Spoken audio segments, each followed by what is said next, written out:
Something, because you know, you go away for a little while, then you kind of forget how things work. At least if you're me.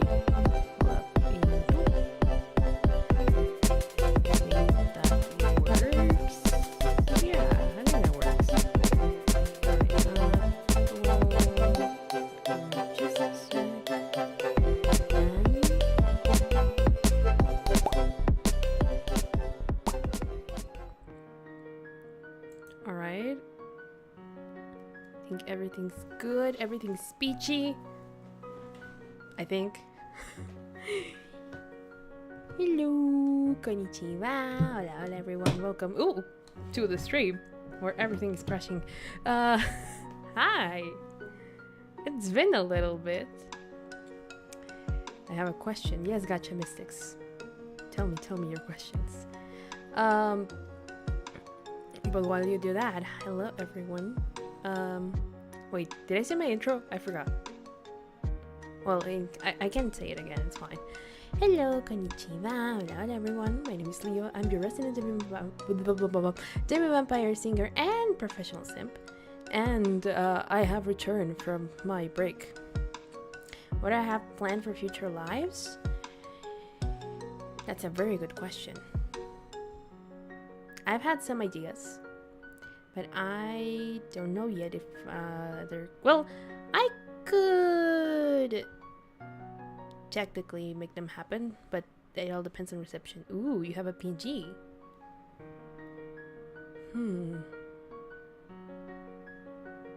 I think I do, but at the same time, I'm all over the place right now. So, for future live streams, right now, I am having in mind more art stuff, because I will talk about in a minute where I was, or where I've been, where I was. If you've looked at my short section, you probably already guessed. But collab in the future could be. I do have to get back to Soto on that, actually.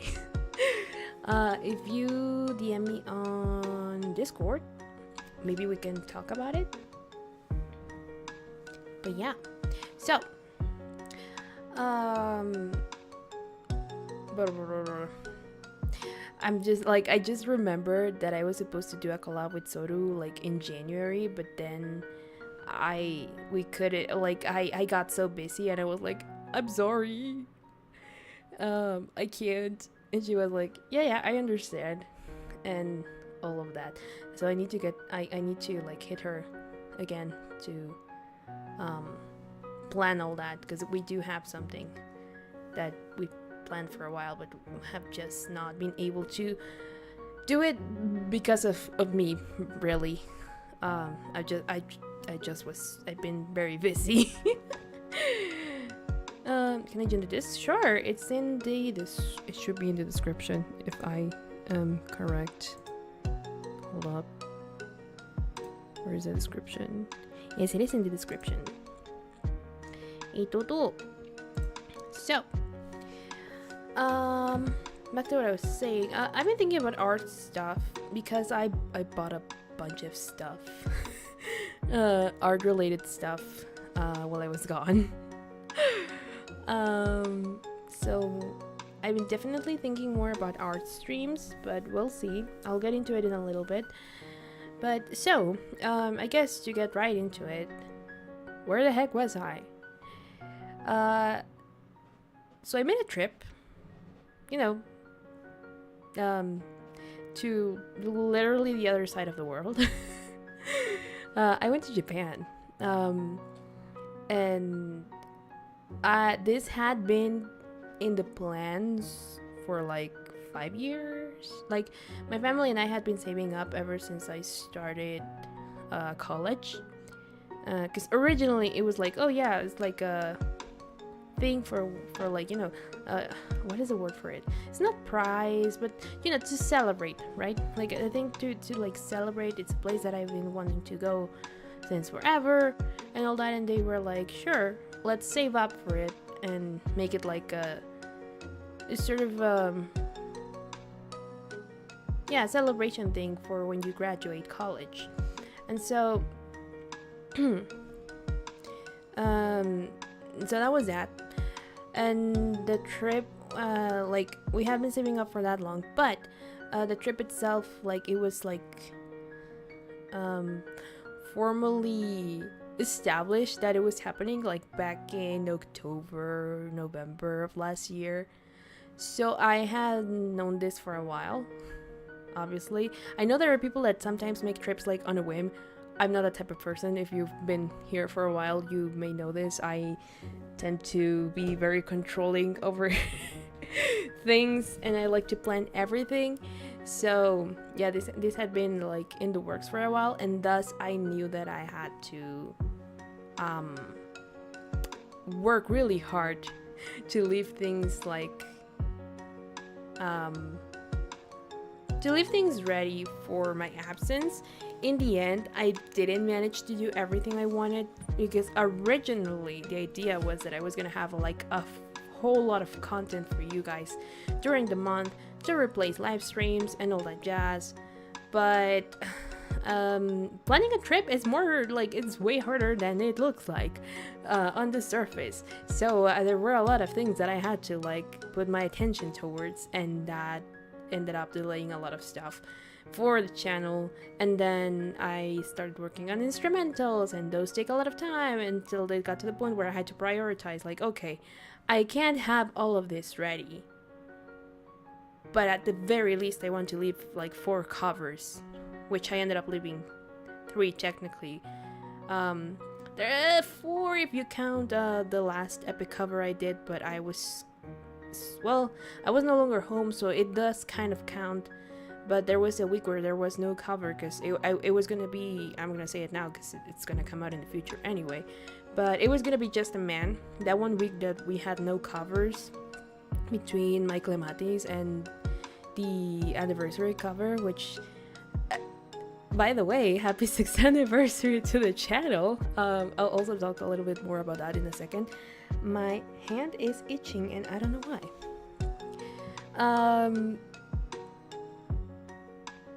I lost my train of thought. Hold on.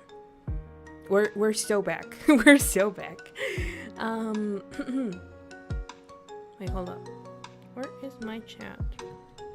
Like, I know it's on the screen, but I meant like on the side. You know how sometimes I have it on the side on my phone and I kind of forgot to set that up.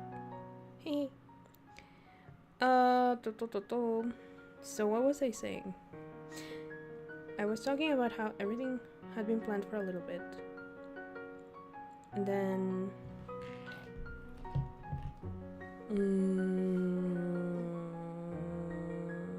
oh yeah, so originally there were supposed to be like 5 covers ready, and one of them was just a man, but I ended up not liking my recordings. You guys have no idea how stressed I was back then. Like in January, it was a mess. I was a mess. There were multiple days where I did not sleep or had like only 2 hours, 4 hours of sleep, and then, you know, started back into the, like, got back into the grind because I needed to leave something ready and time was running out. And I still had to like pack and, you know, make sure everything was in order with reservations and all that jazz. So, hello Happy, welcome. Yes, I'm doing better. I am. Sleep schedule is still a struggle, especially after that trip, but I am more rested in a way. And I say in a way because I did, like, I slept more at like proper hours in Japan, but I was walking a lot every day. I think our average, because I went with my family, like I think I haven't properly mentioned that. I went like, it was my parents and me, it was like a family trip. So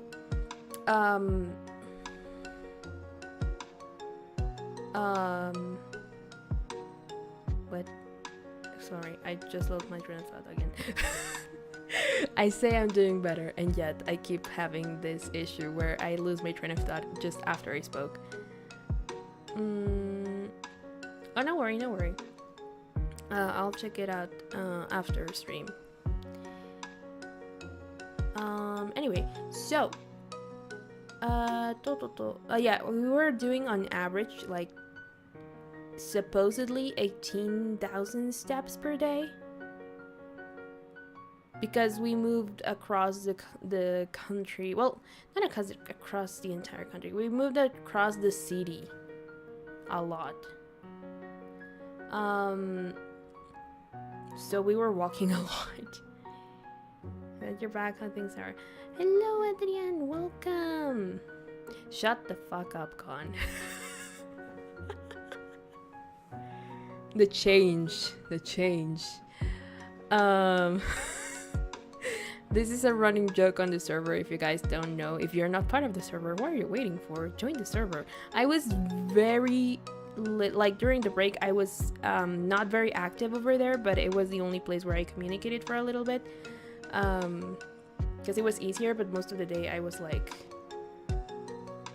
yeah. Well, my legs would turn to dust and get eaten by Flowey. Yeah, I did feel like I was gonna like have no more feet anymore. And I remember telling my mom, like, this is my exercise of the year. I am not taking another step in my life after this.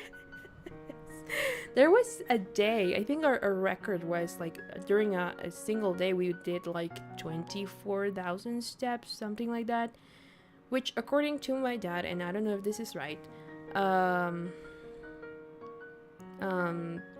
that is about like 4 kilometers or something. And keep in mind, like, it's for some people that might be like, oh, you know, normal, we like they do walks, or they, you know, hit out of the welcome.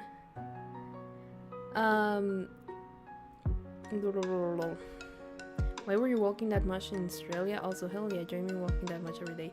I was not in Australia. I know this is a bit, but I was not in Australia. Okay, I was in Japan. Hold on, let me get my thoughts together. I'm like losing my train of thought. Yeah, so that was like a record in a single day, I think, but like on average every day we did like 18,000 steps per day. And okay, yeah, I remember now. Keep in mind, I am someone who barely does any exercise, if at all, because my job is literally sitting in front of my computer and doing stuff.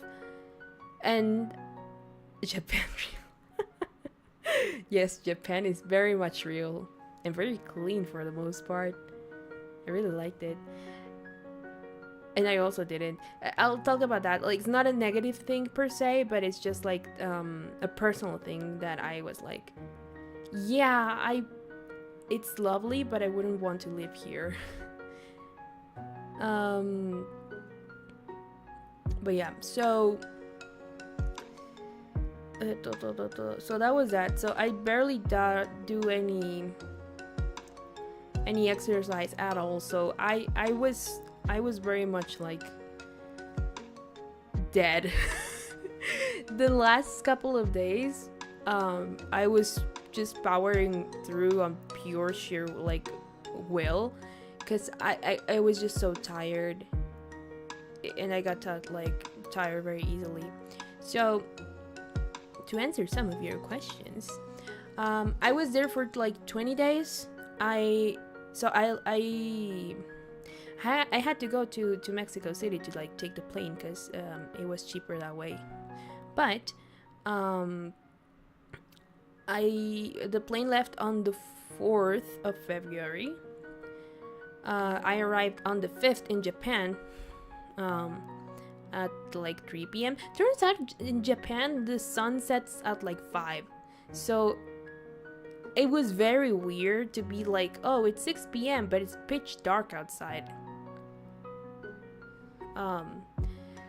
That was a shift. I didn't have a lot of issues with jet lag upon arriving, because I was awake during my normal awake hours over here, because you know, due to the amount of work I was doing and the stress and everything, I was sleeping at like 4 or 5 a.m.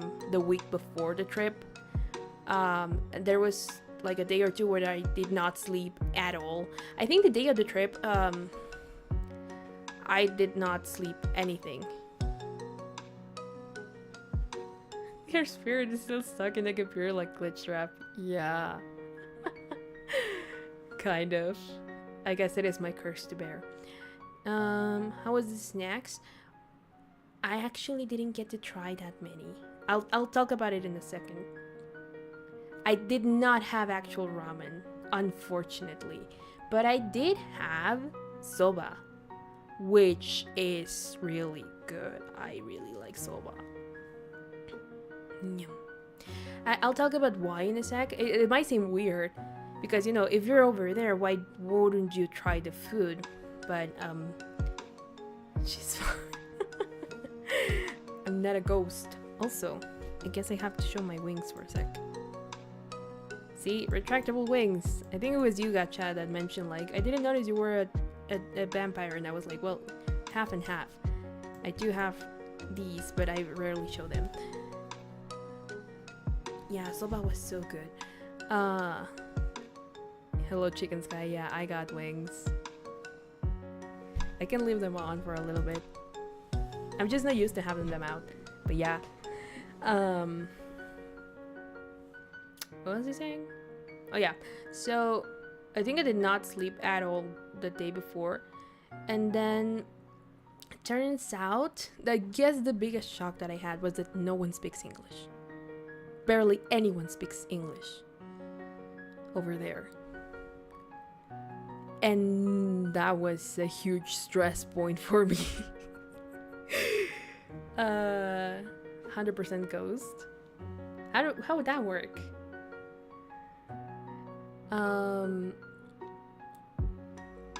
Yeah, barely anyone speaks English, and luckily when it comes to like train stations and all that, everything has like the signs in both Japanese and in English. But when you need to ask for directions and stuff, it's mostly like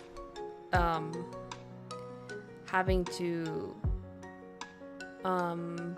point, like show them the text on your phone of like where you're trying to go, and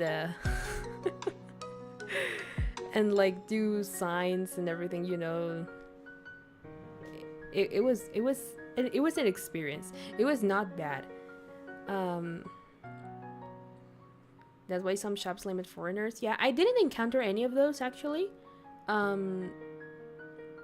But for the most part, I guess part of their culture is that or at least it would seem like that, they avoid talking to people as much as they can, even amongst themselves, right?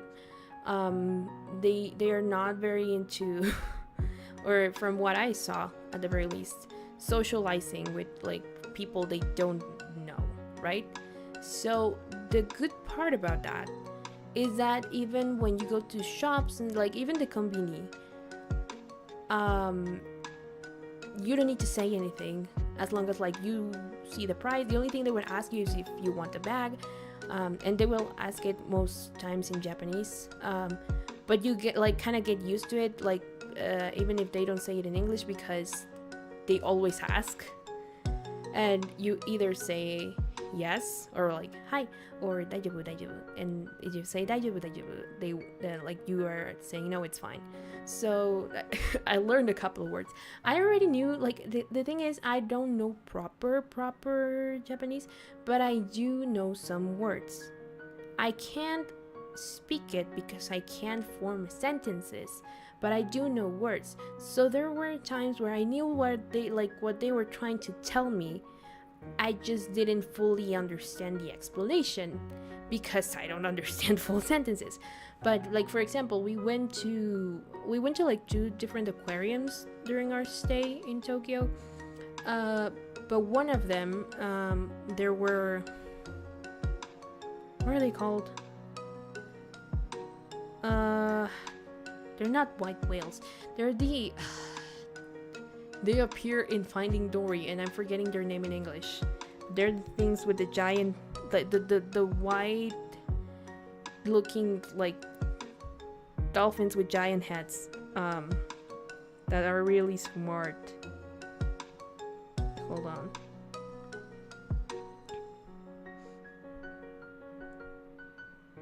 English.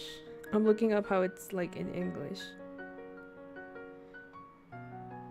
Beluga. Oh, it's the same. The beluga whale, I guess. Yes. That one. I thought it would said different, but no. It's the same name. But anyway, so we saw a couple of those, and they did tricks and stuff, and it was fun. And at one point, the person that was like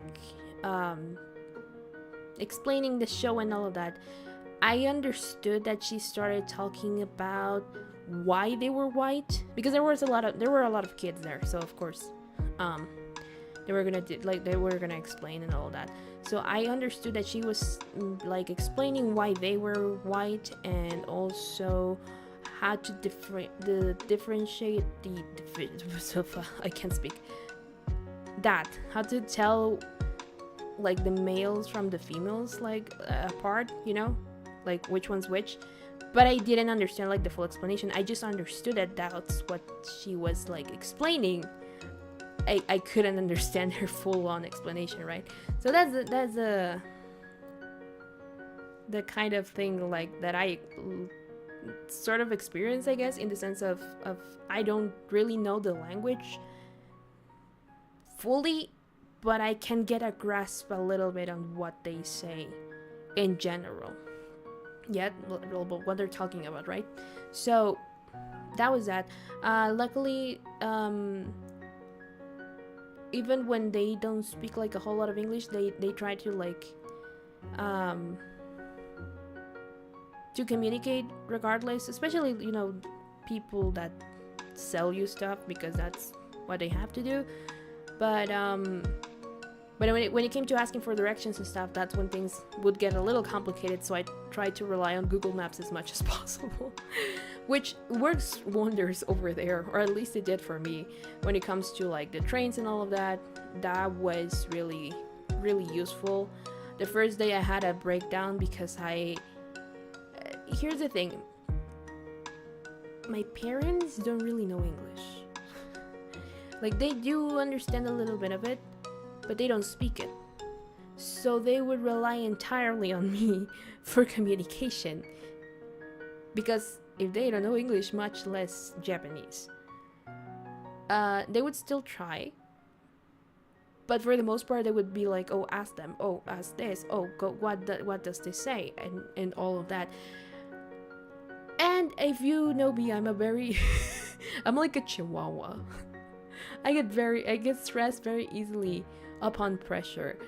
And I felt very pressured the first couple of days because I knew nothing. I realized that I had not looked into the way of living, I guess, that much.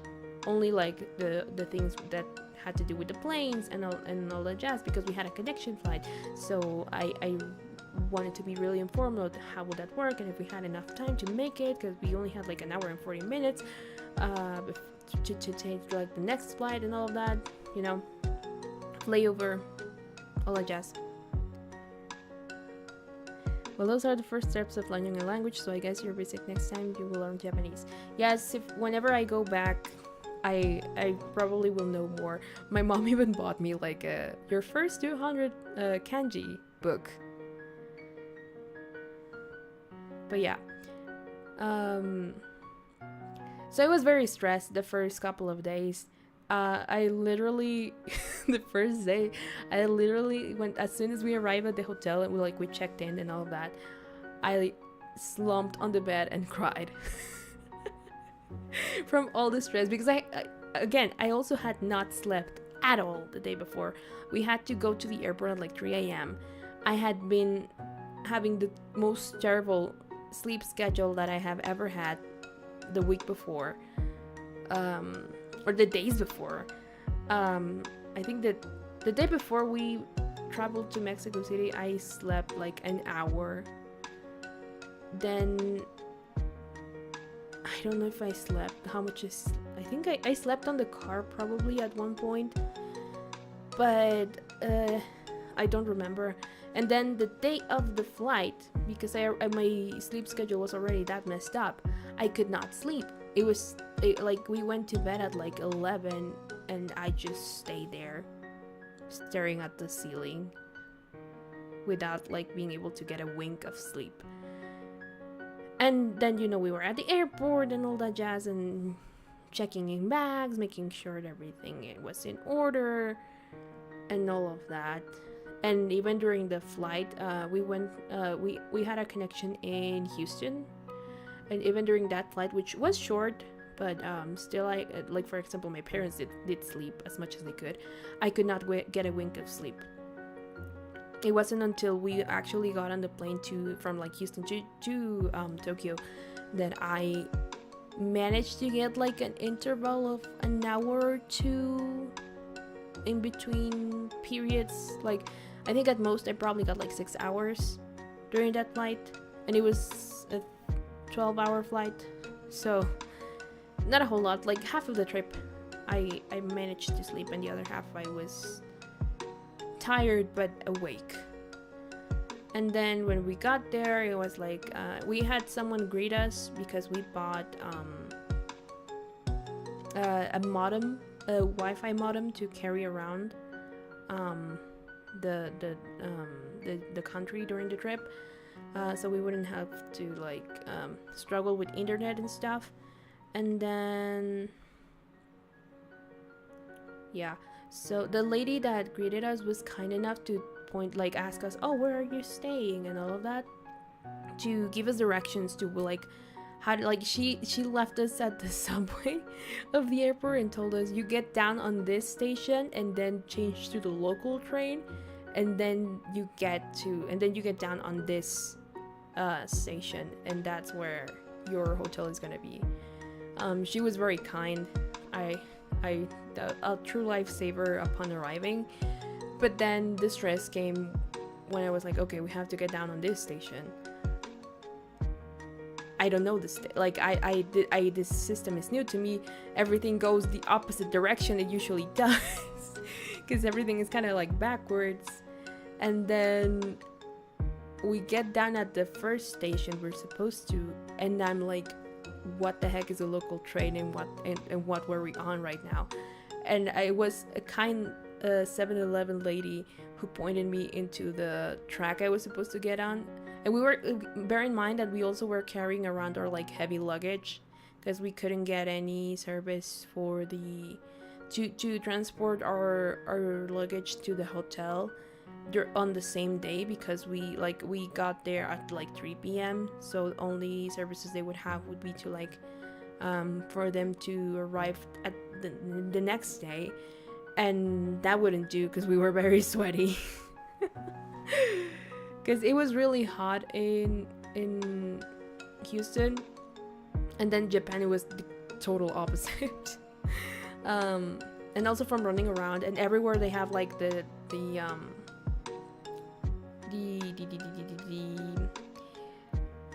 what is the name of it? I guess it's the AC, because they can regulate it to whichever temperature. So yeah, they had it like on blast, like but warm, so you would like sweat inside some places, and then you go outside and it's freezing cold. So that was also a thing. So we ended up having to like carry around our luggage on the train and the stations, which is not as hard as I would have expected, but still it's a little bit complicated. Hello, confused. Hi. No, I didn't forget the instructions. I had the paper in my hand and I gripped it like my life depended on it. So if I had to ask questions and no one spoke English, at the very least they would know which stations those are, right? And so it was a hello, Enki, welcome. Guess who's back again.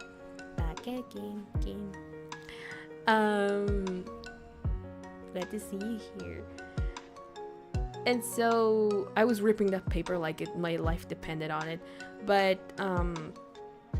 it was a kind lady because I did ask a guy, but we kind of didn't understand each other properly, so that was that. And then I had to ask a 7-Eleven lady, and she was like, oh yeah, you get on track 1, as best as she could tell me. And I was like, oh, okay, like I understood her. And we managed to get to the hotel without any more issues. I had to do the check-in because of language barrier, the reservations were under my name. And sometimes I did have a situation once where the guy that at reception did not speak English at all, and he was panicking, and because he was panicking, I was panicking. But then he pulled out Google Translate, and that kind of helped. But yeah, so we checked in, and then again, as soon as we got into the room, I like slumped down on the bed and cried to let all the stress out. And then we went out to like explore the area a little bit. We stayed in prefecture. It was Kanagawa, but I don't know what you would call them, like cities or like the little spaces inside the prefectures. But we stayed in a place called Yokohama, which is really pretty and very chill. Not a lot of people over there, or at least from what we experienced. Not a lot of cars. Very, very, very nice. I really liked the area, and we stayed there for like 10 days because we had to like split the trip into like two parts because my dad had to get back to work, so he only had 10 days. And so he was like, I want to spend them at, like, I want us like to be together at Tokyo. And my mom was the one that wanted to explore a little bit more outside of Tokyo. Have you visited a shrine? Oh my gosh, I visited so many shrines. So many shrines. I'll get into that in a little bit as well. So we stayed in Yokohama for like 10 days, but we would travel a lot, like from there to Tokyo. And even then, if we had stayed anywhere else, distances are always like, oh, this place is an hour apart from this place, or like 15 minutes on train. So we got we also got our welcome suica, is the card that they give you at the airport for the trains, and you recharge them whenever you need to. And so I think the most expensive part of it, it's always transportation, like the plane and then trains, because sometimes you have to take like multiple in order to get to a place and all that. So while we stayed in Tokyo, in Yokohama, we explored Yokohama. We went to Ginza, the heart of Tokyo, Shinjuku, for only a little bit, because Shinjuku, it feels like it's more for like nighttime lifestyle. Like, you know, there are a lot of bars and stuff, and for a family trip, it's not really something we were interested in. But also me personally, it's not something I'm interested in, so in that sense it didn't really appeal to me all that much. I visited the stairs of Kimi no Na wa, of that movie Your Name. That was fun. You can tell that people are very fed up, the poor people that live around there, because there's a lot of tourists just wanting to get pictures. And it's just a normal neighborhood, so you know, I am so sorry for them. But their bars are gross and I don't like alcohol. I'm pretty sure they're fine-ish there, but because at least for the most part, like, most places are really clean. And I like I'm very specific about the alcohol I drink, so I'm not really someone who likes to go into, like, I've never actually been to a bar proper because I don't like the idea of it, so you know. But let me take a sip of water.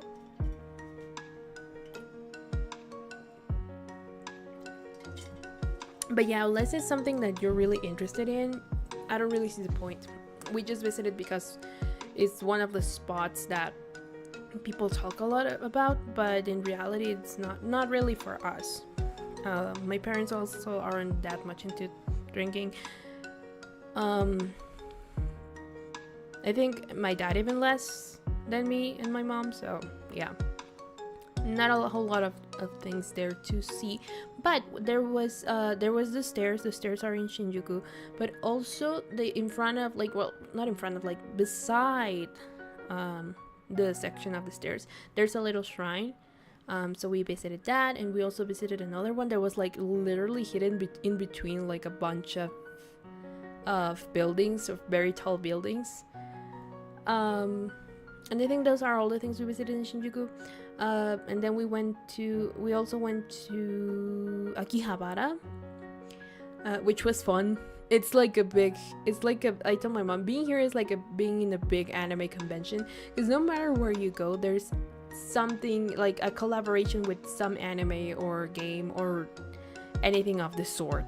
Like when we went to the zoo that I was talking about earlier, not the zoo, the aquarium with the beluga whales, they were having a Persona 3 Reloaded collab, which I was not expecting. Like, I went to places and then it just turned out that they were having a collaboration with something, and I was like, wow, okay. So I got to see fishes dance to the opening song of the game. I am someone who doesn't really try food of like collaborations because they're usually pretty expensive and I hear they're not that good. But also we barely ate. The reason why is two things. Number one, my dad really doesn't like the flavors of Asian food. It's very hard to get him to eat anything of the sorts. And so we tried, but it was impossible, and he was very closed off to it. A couple of things that I managed to try were, funnily enough, I tried dumplings in Japan, which, from what I know, they are Chinese. Because there is a Chinatown in Yokohama, so we visited that as well. But we tried dumplings. I like them. They're not my favorite necessarily, but I did like them. They have a little too much broth in them for my liking, but they're good. We tried these, I don't know what they're called, but it's like either grapes, like green grapes, or strawberries in a stick that are covered in like this transparent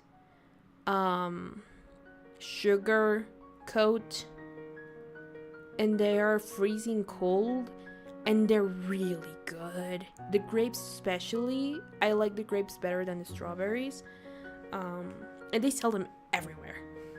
I also tried karaage, which is, just fried chicken but with more spice to it. It was good. One thing that I did want to try over there, because I've heard that it's like the best version of it, was Kentucky. It was good, but I didn't think it was like the best Kentucky I've ever had ever. Better quality than here, sure, but other than that, it was like, Do you see kangaroo? No, Con, because it's not Australia. There's only kangaroos are at the zoo, and because of the cold, they were like in a closed-in space. Crepes? No, grapes. Not my kin. I tried red bean filling in a bunch of different presentations. It's not my kind of thing. It doesn't taste bad. It's actually very sweet. But I have an issue with the texture of beans in general, which is why I don't like eating beans in general. Like even here where they put beans in a lot of stuff. I don't like eating beans. Unless it's in a mollete, then I can pass it, but in every other presentation I'm like, ugh. So my problem with red beans was not really the taste, it was the texture. Because I just don't like bean texture in general, so sadly it was not my thing. But I did try real matcha, and it's just as good. I was scared originally because I was like, what if I only like the imported thing that is probably processed different over here, and then I try the real thing and I hate it, and I'm like, I'm not a true matcha enjoyer. I was lucky to be proven wrong. It was very tasty. It tasted pretty much the same as it does over here, which was surprising. Which means the matcha here is also very good quality. And I tried it in ice cream, in tea, in mochi. It was so good. I really like matcha. Hello, Tyler. Welcome. Burger, that's amazing. Yeah. And so back to like the main foods. That's why I didn't get to try a whole lot until he left. Until he had to fly back home. My mom and I, that's when we tried soba, which we liked a lot. Katsudon is also really good.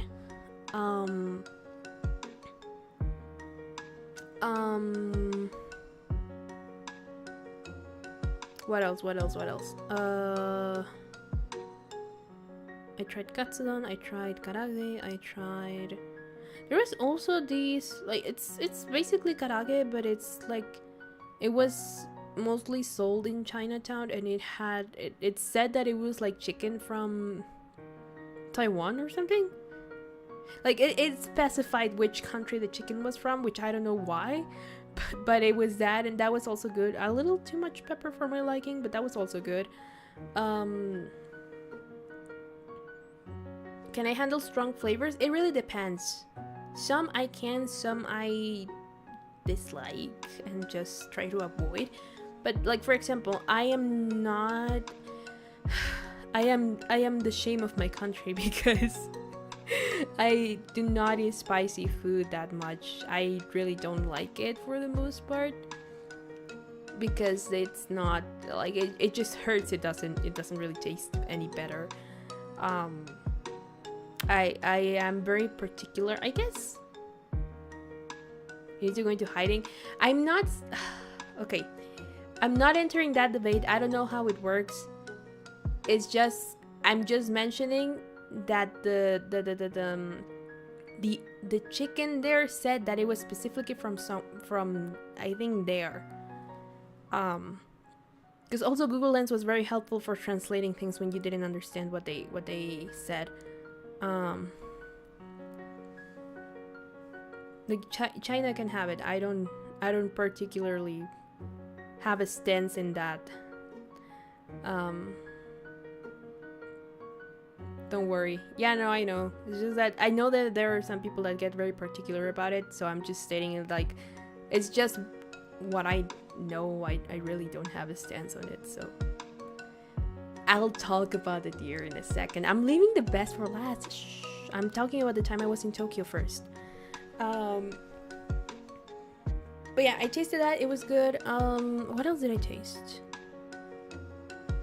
There was some other thing that I don't quite remember what it was that my mom bought, and then she had me taste it, and it tasted good, but I do not remember what it was. We bought it at like a street market in Ueno, which was really good.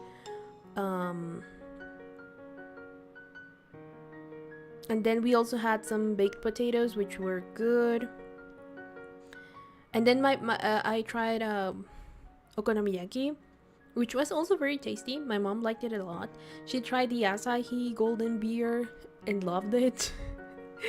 I tried it too, but I'm just not very fond of the flavor of beer, so it wasn't bad, but it was like not really my thing.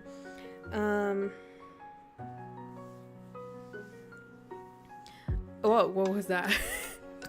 I love spicy food if it's flavorful, if it's slightly made to make my tongue so numb it is enjoyable to eat, right?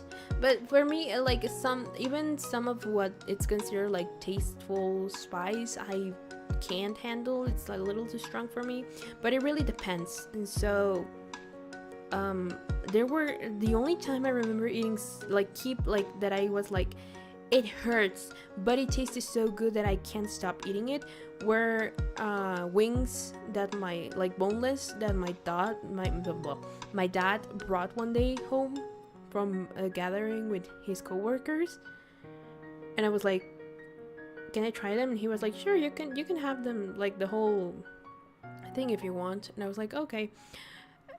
And they burned so bad. Like I think my poor stomach was swollen for like a couple of days, but they also tasted so good that I could not stop. So it really depends. How do you feel alive if your food doesn't hurt you? Shivers, I'm worried. Your food is not supposed to hurt you. Food comforts me. Damn, that is actually relatable. My brain hurts me, but food comforts me. No wonder I like eating so much. Dang it. I also stress eat sometimes, which is not healthy, but yeah, it is a thing. I can handle spicy food, but if it's too spicy, I end up drinking too much fluid to cool it off, and I feel like shit afterwards. Thanks to MapPad and also just me trying things, milk is good, but soda is surprisingly more effective in getting like the burn, like into minimizing it, into getting it to go away. I suppose it's because of the fizziness. She loves spice and I hate it. Well, from my understanding, she's from a culture that is very much about spice, so it is understandable.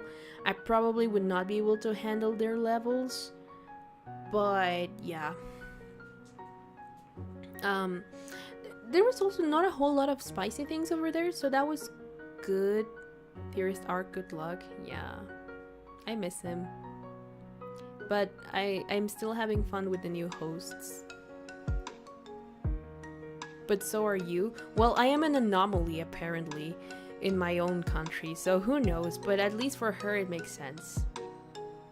His family man arc now. I think he's doing more work behind the scenes. Like, he's still very busy, but you know, if he takes a trip, I think he can enjoy it more now that he doesn't have to record. Has it been a year? Yeah. I think either almost. I think it's gonna be like the actual full year on Sunday. Did he graduate on the 9th? I think he did. It was 9th of March or something, right? So it's gonna be a full year in a couple of days.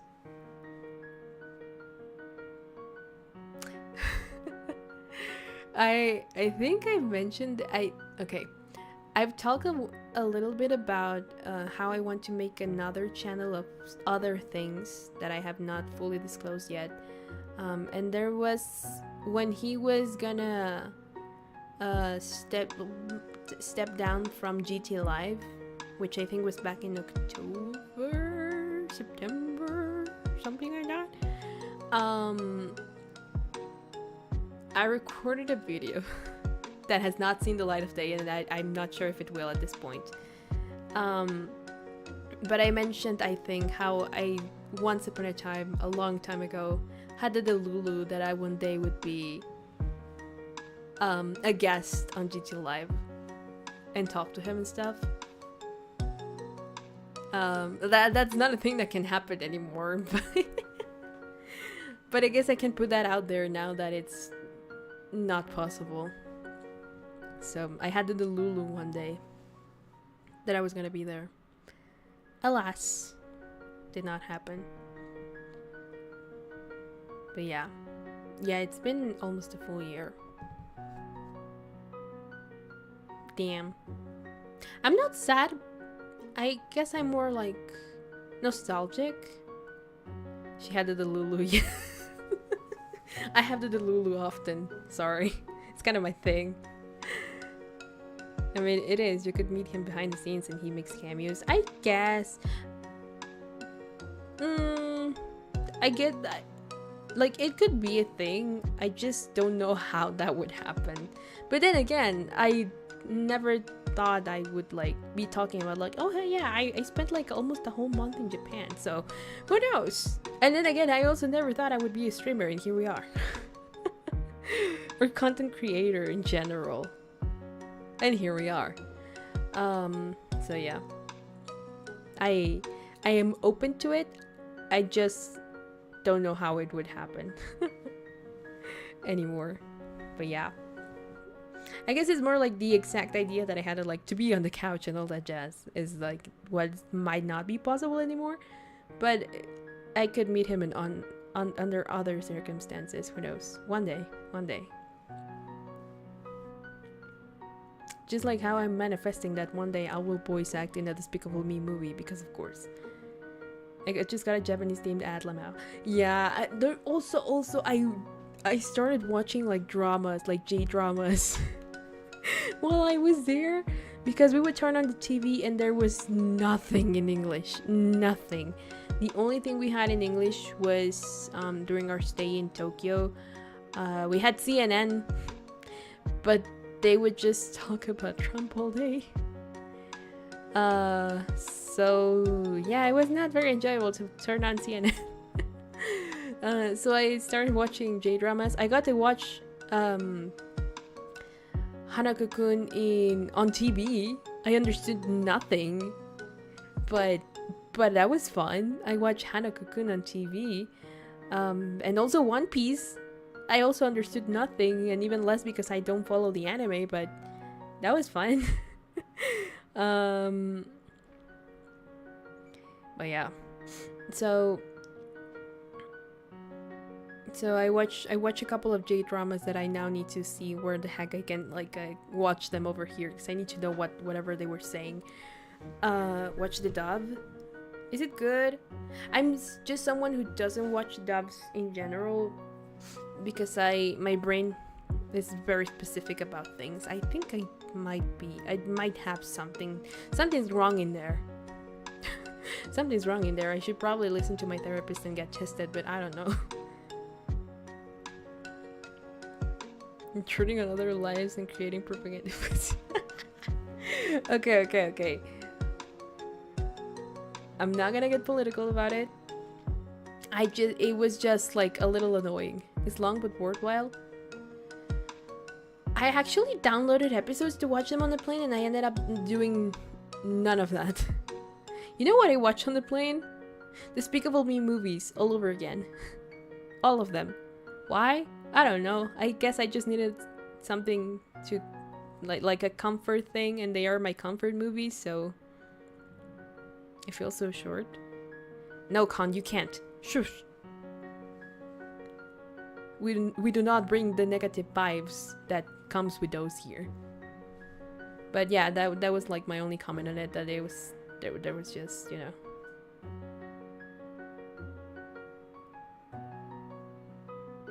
There's a One Piece remake in production. Oh yeah. That wants to like cut the episodes. Like, I think the reason why it's so long, or has as many episodes as it has, is because it's still ongoing. Like, the manga is still ongoing. So usually when that happens, they have to put filler episodes. And given how long One Piece has been running, I'm pretty sure they've had to add a lot of filler episodes. So that's why the count is so high. Can we get much higher? That's the only thing that I know. And the film Red movie by around half. I would imagine so. Yeah. We'll see when they actually release it. But I understand why. While it's like a little silly to have two series running at the same time, I understand why. It's kind of like what happened with Full Metal Alchemist, you know, the OG, the 2003 one, that because it caught up with the manga, they kind of had to change the story for it to have a conclusion, and then they remade it like 5 years later and did Brotherhood, which is like the actual story, the canon story.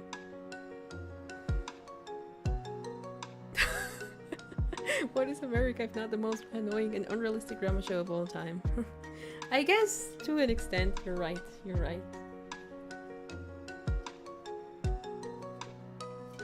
Are the filler episodes not part of the manga then? No. Those are just like original stories, or like mini stories created to like wait for the main thing to happen. I think Naruto had also the same issue when it was running. So yeah, like Hunter x Hunter. Yeah, but the difference is that Hunter x Hunter just stopped. In general.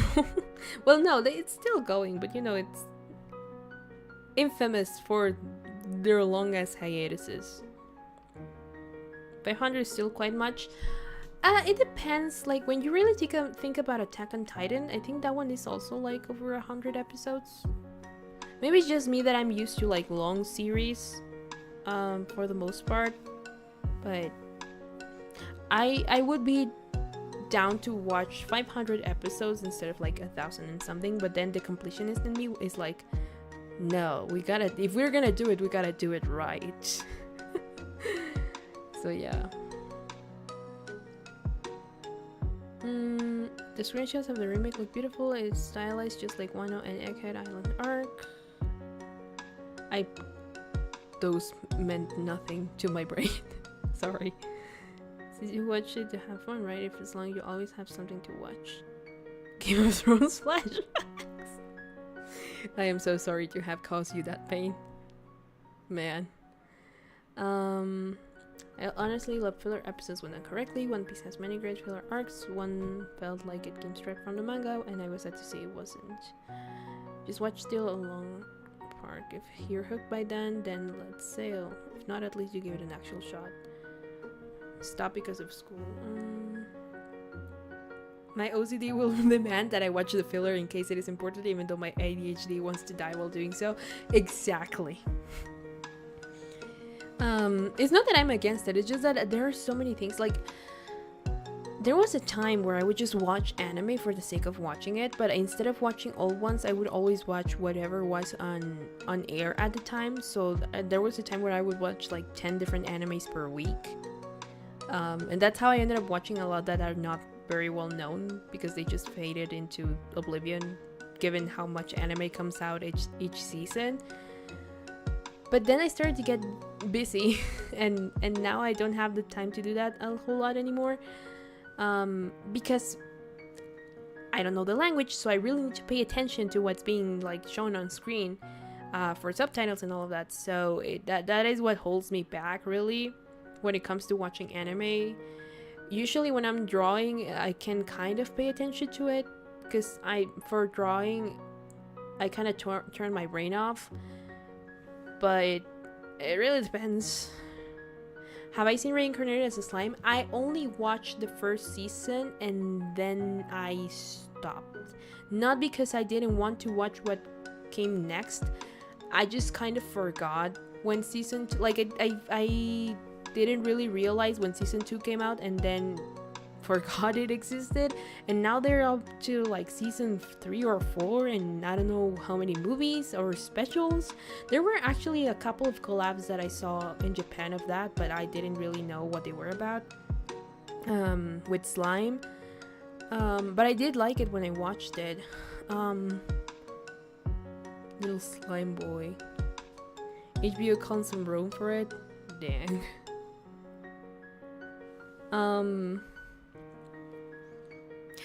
Let's be real, a lot of like streaming platforms cancel really good shows for the dumbest of reasons, but yeah. The sad state we're in when it comes to media like that. To something worse? Back when the first season came out, I felt like it was really good. I've never been that much into isekai, so I wouldn't really know. I'm not as annoyed by it like a lot of people, because I think the only ones that I watch are the Shield Hero, which also I stopped watching after season 2 because I kind of forgot that I was watching it when I started to get busy. There are a lot of animes like that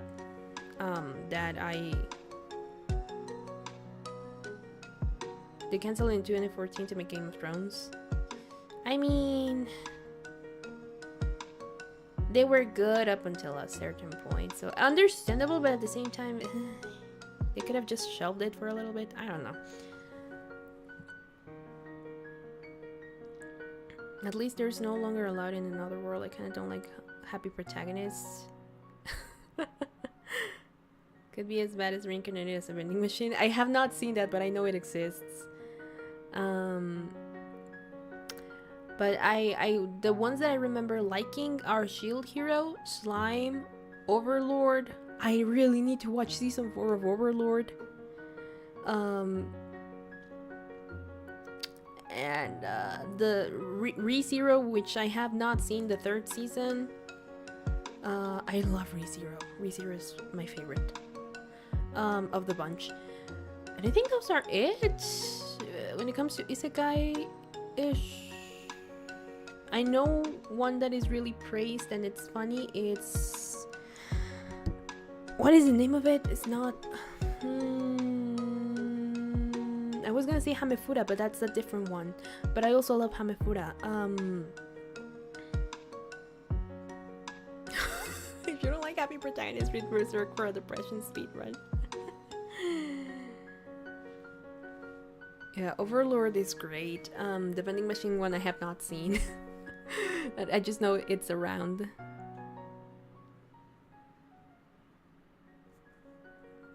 Why did they give him guns? Wait, which one are we talking about now?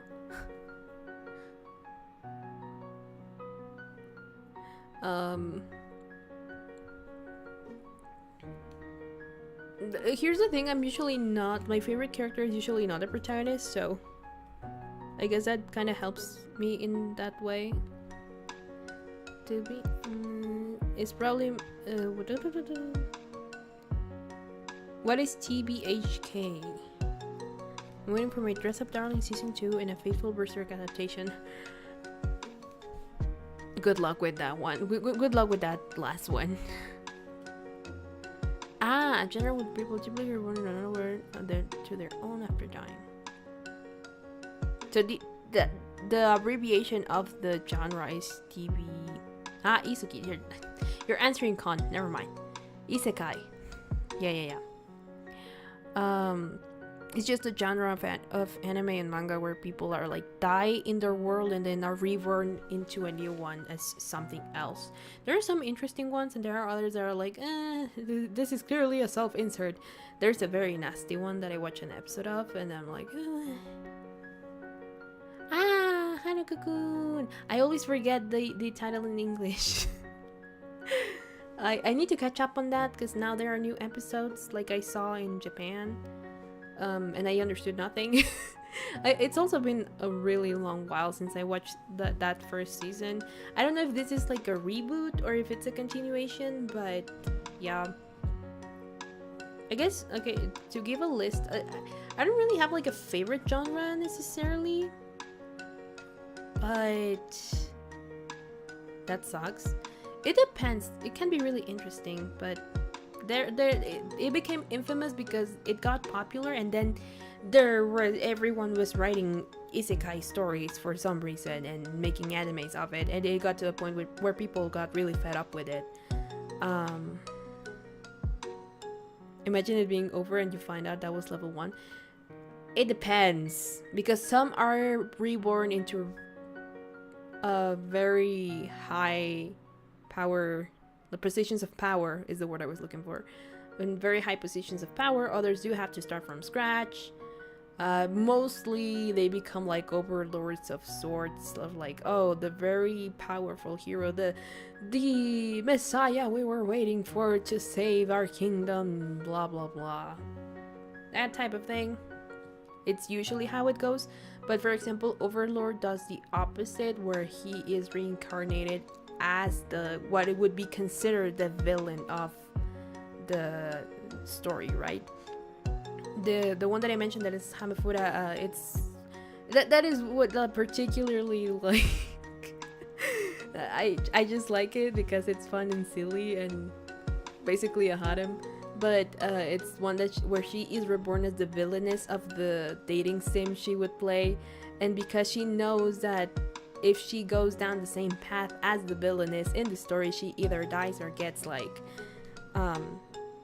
exile and stuff. She makes her very best to be a good person and not get, killed or something, and accidentally ends up becoming kind of like the protagonist because everyone now falls in love with her, all the love interests and the friends, and I really like it. I really like that one. There's a season 2 that I haven't watched, a movie, and they released a game last year that I really want. Monica Anime, kind of. That I really want to play, but I do not have the money to buy it yet because it's a little on the expensive side. But yeah, on Nintendo Switch, by the way. So I really, really want to play it, but I can't. That's why the truck is called that? Yeah, it's the isekai truck because there are a lot of... Again, one of the tropes was that, oh, they got run over by a truck and died, and then boom, reborn. So when you ask for the isekai truck to like run you over, is because it's supposed to send you to another world. I've seen that. Yeah, it is really fun. I'm very anti-isekai in general because I don't see the point of the reincarnation thing in the first place. If it isn't for some power fantasy nonsense. Well, again, like I said, it really depends. But for example, Hamefuda is not really that, but it's fun and cute. I really like it. There's another one that also does not have like power shenanigans, but I'm not remembering right now. Shield Hero technically is not that, because he was just a dude and then he got screwed over by the monarchy and at the same time had to save the world regardless of that.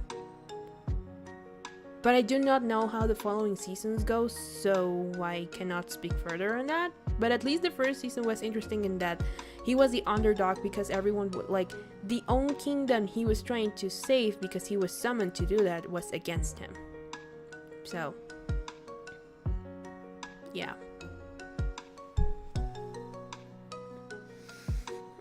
Again, it really depends, but for the most part they all follow the same formula, which is why it can get like annoying, and I understand. I've heard mixed options about Mushoku Tensei, but I have not watched that one, so I don't really have an opinion on it.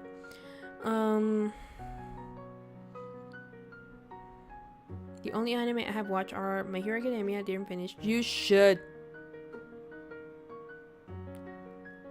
All I'll say is I was a mess, a puddle of tears throughout all of season 6. I think it's my favorite season. And now season 8 is the final one. I don't know if there's gonna be like a final movie, but yeah. Pokemon, Digimon, and One Punch Man. One Punch Man is good. First season. Season 2 gets slower, but it was inevitable due to how the original story goes, but I don't know if we're ever gonna get a continuation to that. Because I'm not much of a manga person, so I don't really read manga. Oh my god, if you watch One Piece, you should. My Hero Academia, it's a piece of cake. I also stalled, like. Okay. My Hero Academia came out at a time where I was kind of like a little. Not fed up, but a little tired of shonen, because everything felt a little the same. But I started recommending anime to a friend in high school, and he watched. I made him watch 7 Deadly Sins, which I thought was really good at the time. And season 1 was, season 2 a little bit as well, but then season 3 onwards it started spiraling down. That one I was a manga fan of. My favorite cartoon is 10 episodes. Boo. Weak. I come from the ABC shows era, so I kind of don't see the point in short series. Well, at least I am used to like long ass series, right? So, especially because those were like 40-minute episodes and each season has like 20 something of them. It does have some great voice acting. It has really good voice acting, but because I started recommending anime to this friend, he was like, okay, I watched this and this and that, now you have to watch this one. And it was My Hero Academia. When it came out, I was there when it came out, but I was like, it looks like just another superhero generic anime. And that was that. By the time he told me to watch it, it was on season 3. And I was like, okay, like, I will give it a try because you gave mine a try. And so I did. And season 1, I remember I was like, it's good, but I'm not quite into it. And then season 2 was what locked me in. The tournament arc was what really, really got me into it. And then when I caught up, we were like at the half of season 3, which is when the major thing happens. If those of you who have watched it know. It has to do with All Might. That's all I'll say. And I was hyped as fuck. And so then they released the movie here, which was a rare thing. It was when they were just starting to like really push towards like getting anime movies over here and in like the cinema. And so I was like, dude, we gotta watch it. And so we went to see it, and on a very impulsive moment, because I was so hyped, I bought them I bought a manga volume, and then I started buying everything, and now I have volumes 1 through 38. So and I have not read them because I prefer to watch the anime first. But you know.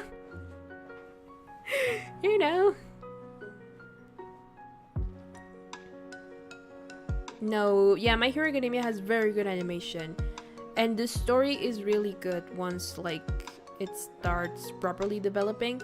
Here's the thing, it's not like those series of like, oh, you gotta watch through the whole thing till like, or like watch 100 episodes and I promise you it gets good. It gets good from the start. I understand how it can be a little annoying, especially when you have Bakugo, but I am very impressed with. So far we're turning jokes, but I didn't like it. It really depends, I think, on the episodes. But Bakugo has such a good character arc. He turned from my least, like, I hated him, I hated his guts, and I hated seeing him on screen.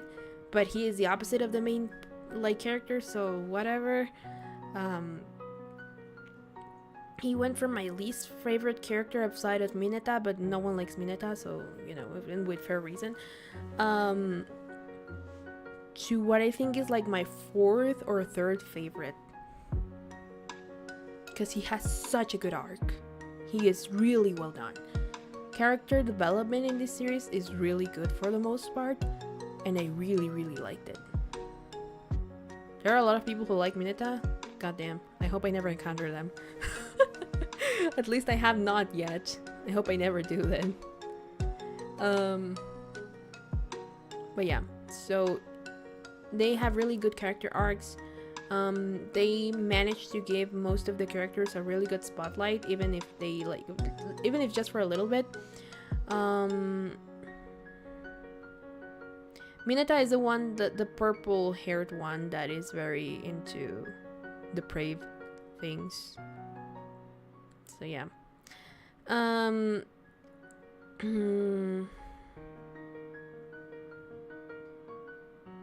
Yeah, he does have to, like, he is given power because he doesn't have any. He is like the oddity there. That's why he's the underdog. But also, he does have to develop it. He can't go full on right from the get-go. He has to develop it and make it his own. I don't know if it's a spoiler, but I'm gonna mention it anyways. During season 1, like, once he starts trying to use it, he literally breaks his arm on the first try because it's too much for his body. His body is not made to handle it. So he has to train to be able to handle at the very least like 5% of it at first. I think one of my favorite quotes is actually given by Endeavour, which is, I wrote it in Spanish once, but let me see if I can like translate it to English. It's like, try to master doing 2 things at a time at first, and then once you do that, add another one. Something like that. Hold up, let me see if I have it here on my phone. Also, like, I guess while we're talking about this, I went to the Evangelion statue in Kyoto, which was very fun. That was one of my favorite things. Okay, quotes. No, this is not the one. Or is it? No, this is not the one.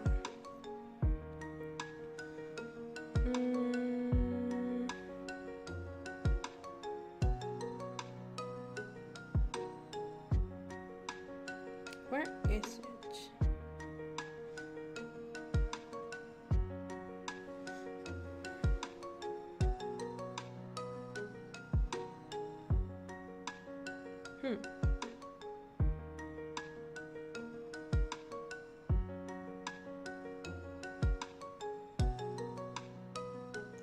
That's good. Okay, here.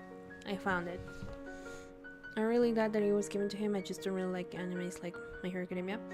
I mean, that's fair. If you don't like the genre, then you're just not gonna like it. But it makes sense in the story why it had to be given to him. It's not like he could develop it for himself. It's really just not an option there because it's genetic. And while I could see maybe them being like, oh, then he has to learn to be a quirkless hero, it doesn't really... It wouldn't quite work in the universe, I guess. I don't know. I don't really see how they could have developed that, but maybe there's a way. Try teaching the dolphin poker. Okay, the quote is something like this. I'm like roughly translating it. First, learn how to do 2 things without thinking. Then when you're done, add another one. Even if your power is very strong, the basics are developed with slow and effort. There are exceptions, but the rest of us have to go step by step. And also that made Endeavor one of my favorite characters, even though I also hated him. And that series has done a good job of like me hating characters and then turning flipping the table on me by making them complex. I watch things like Chainsaw Man, One Piece, Hell's Paradise, Sailor Moon, stuff like that. Also Demon Slayer, Inuyasha, Fruits Basket. I have not watched Fairy Tail. I hear a lot of people don't like it. I don't know why. I just hear that. But just in general, it never caught my attention. One Piece because it's a behemoth of an anime, but maybe one day. I really just went to see the movie, the Red Film movie, because Ado voiced in it, and that was really that. Yeah, everyone hated Endeavor because he really, really has a good arc as well. He turns around, and he's not forgiven right away, which is really good. I really liked it. He's very wise. But yeah.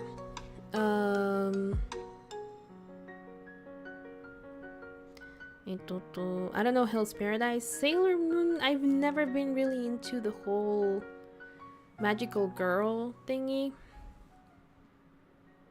I haven't watched Chainsaw Man nor Jujutsu Kaisen, now that I think about it. Everyone keeps recommending it to me. Dan Dan Dan is also one that has been heavily recommended. I never watched Inuyasha either.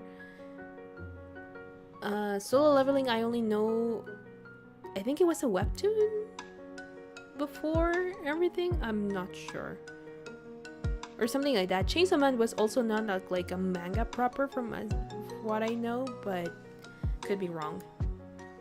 I grew up watching Inuyasha and Sailor Moon. Yeah, those were not part of my childhood. Like, a lot of people nowadays don't really like Dragon Ball, but I like it because it was my childhood and also dumb fun. That one I'm never going in because of like plot or anything like that. I just watch it because it's really fun. Mostly because of the suits. Understandable. But yeah, the ones that I grew up with were Dragon Ball and Dragon Ball Z. And then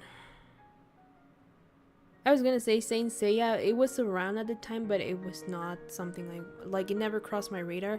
I watched Naruto, I watched Pokemon, I watched Bakugan. And I think that was, when it comes to anime, that was kind of it. I didn't really watch a whole lot as a child, and then as a teenager I started with Amnesia Memories, and then, well, it's just called Amnesia, but I specify that it's Memories because sometimes people think about the horror game and I'm not talking about that one. But I watched the Amnesia anime, and then from there like I jumped from that to Attack on Titan. Yeah, a lot of them are fans of One Piece. There's gonna be a movie? I did not know that. Oh right, Beyblade. Oh, and Captain Tsubasa as well. Yeah, I didn't watch them often, but I also like saw them around. Yeah, Bakugan. Man, those were the days. I really wanted Bakugan. Oh, Yu-Gi-Oh as well. Yeah, was one of the ones that I watched. as a child, and then as a teenager I jumped from Amnesia to Attack on Titan, and I don't remember what I watched after that, but it just started snowballing from there. You grew up watching Yuri on Ice. Grew up. Huh. Okay. I kind of feel old now. It's a whole creative shit because people were over hating on season 1. Okay. Season 1st. Season 1's direction.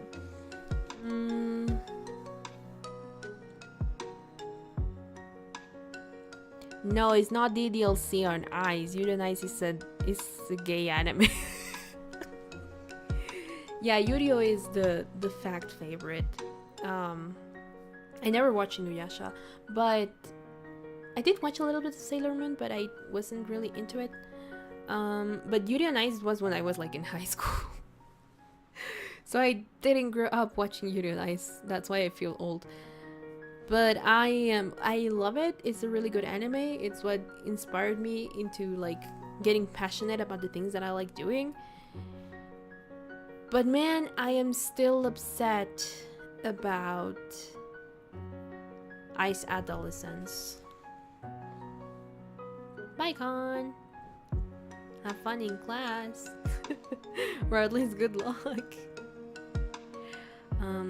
But yeah, I'm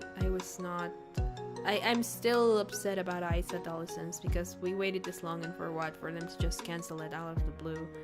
I don't know what the author has said about it because I accidentally stopped following them and they never accepted my follow back request ever again because they have their Twitter account locked, like private, but I was just really disappointed and I haven't like really recovered from that. It still stings and I'm upset at Mappa. But yeah. Oh, now that I think about it, I didn't see anything Yuri on Ice related while I was in Japan. Sad. I also bought so many acrylic stands. I bought so many, I had to like rearrange my entire bookshelf and stuff because I did not know where to put all of it. Mappa don't know what sleep is. Yeah, there's a lot of issues with Mappa, but the Yuri on Ice fans are upset mainly because I think they were going through a little bit of a rough financial time around that time, and Yuri on Ice helped turn that around. And this is how they repay us. And there's also like, oh, but we're not selling a lot of merch because they don't really release a lot of stuff. So it's like, how are you expecting me to buy shit if you're not releasing shit? You know? I didn't like Black Butler. I think that one I watched an episode and was like, nope, not for me. I don't like demonic stuff for the most part, but that one I was just, it always felt odd to me. I didn't really like it. Same thing with Hellsing, which is one that a lot of people praise. And Blue Exorcist as well, I didn't like. That one I did watch, but Get Back and Animated Dario 2 Final Part 302. Oh, No Game No Life. It's been 80 years, 84 years. And the only thing we got was the movie and then never again. No Game No Life is so good. I miss it, but I don't know if I should give up hope at this point. I mean, I had given up on Noragami and then they announced season 3, so who knows, maybe one day. But yeah, I haven't watched Soul Eater either, so maybe I should get into that. But I think the last anime I watched was when I caught up with My Hero Academia, and that was like in October, back in October. And since then I haven't really watched anything because again, time. think my first anime ever was Dragon Ball, and then my first ever being conscious of what anime was, because back in the day I just thought Dragon Ball was another, like, one more cartoon on TV. But when I actually became like an anime fan, it was Amnesia. That's what got me into it. And then I think one of those after that was Black Rock Shooter, if anyone remembers Black Rock Shooter. Haha! The one where Miku sings the opening. It was really weird, but it really left a mark on me. My first anime was Blend S. Isn't that the one where everyone is like, surprise, está sadistic, and I don't know what? Like, the anime was really, like, I mean, the opening was like it went viral. I don't know what it is about. I think that's the only thing I know about it, because it went viral and everyone was like using it and then making memes of it. But I don't really know what Blend S is about. I remember at one point saying I'm gonna watch it, and then I never did because it's in like my endless list. I love Fruits Basket. I watched that one remake of Boogie Pop, but I barely remember it nowadays. I think that was in like 2018-ish.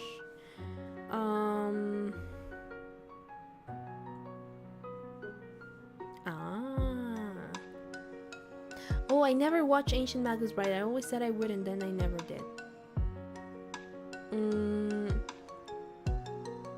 I think that one has a season 2 nowadays. I'm not sure.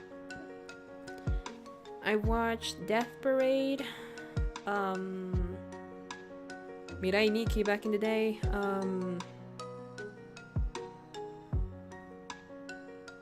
I would need to pull up my anime list.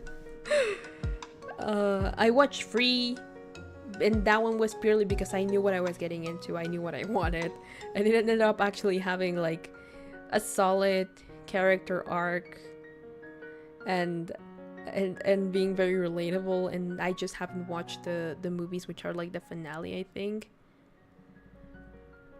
Naruto, I watched as a child, but I think I just never got it further into it, and I never bothered going back and rewatch it in general.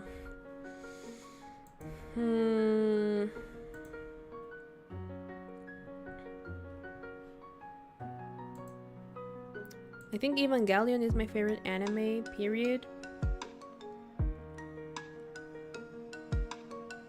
There are a lot that I've watched, but I just don't remember at the top of my head right now. And I would need to log into my Animalist account, and I don't have my password here. So I'm not gonna do that. But yeah. Speaking of, I went to what is considered like the highest tower in Tokyo, which is the Skytree Tower. And they were having a My Hero Academia collab. And it was great. I loved it. And I bought merch of Todoroki and the latest movie.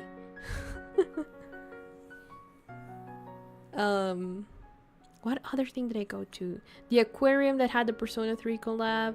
I went to a diner that had a collab with something that to this day I don't know what it was.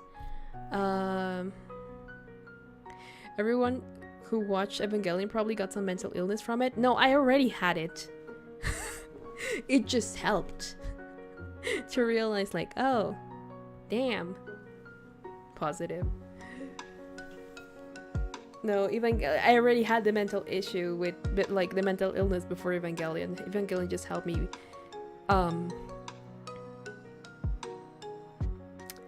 not it's not the word that I'm looking for. It didn't make me become aware of it because I was already aware of it. It just made me put it into perspective, I guess. Oh yeah, Spy Family! I love Spy Family. I want season 3 so bad.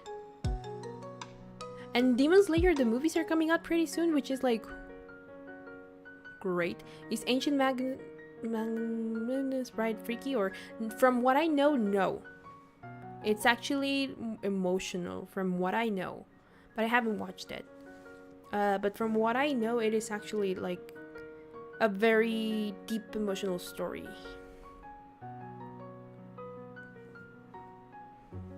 Yeah, like poetic and stuff.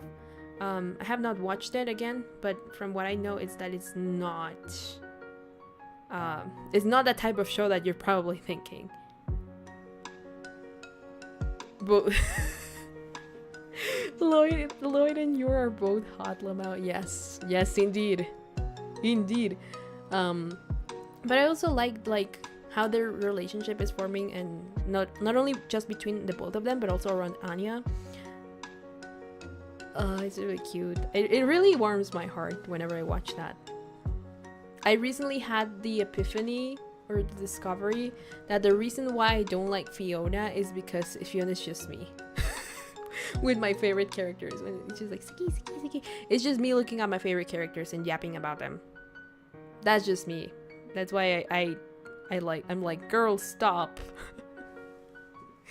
I realized that it was just me all along.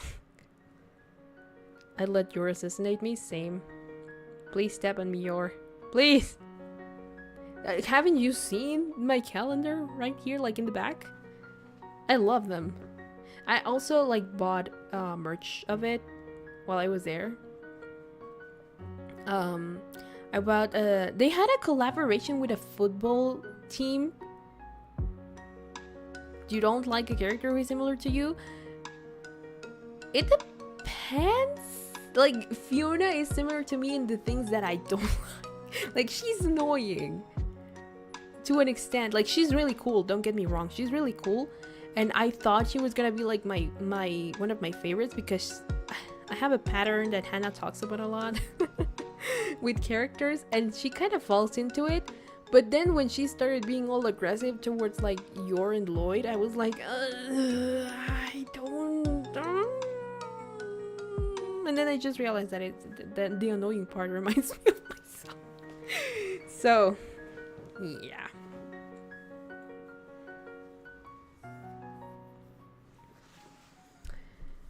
Trafalgar D. Waterloo?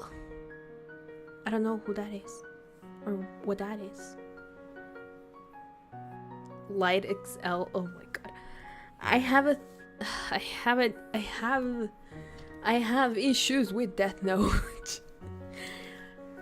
I extremely adore the first half of that series. It's really good. It's really good. It should not work, but it works. It's silly, but it's also like very well crafted. I never liked Kira nor L. Like, not that I didn't necessarily hate Kira, but I was like, but you know, he's the antagonist, so it's like, and the protagonist at the same time. But I was like, you son of a bitch.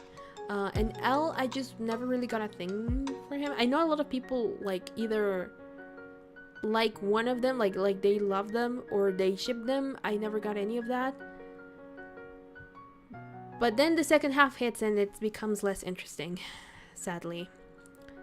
But the first half, if it were just that first half, even I felt offended at the end of that first half. I was like, how fucking dare you? But it was good. But yeah.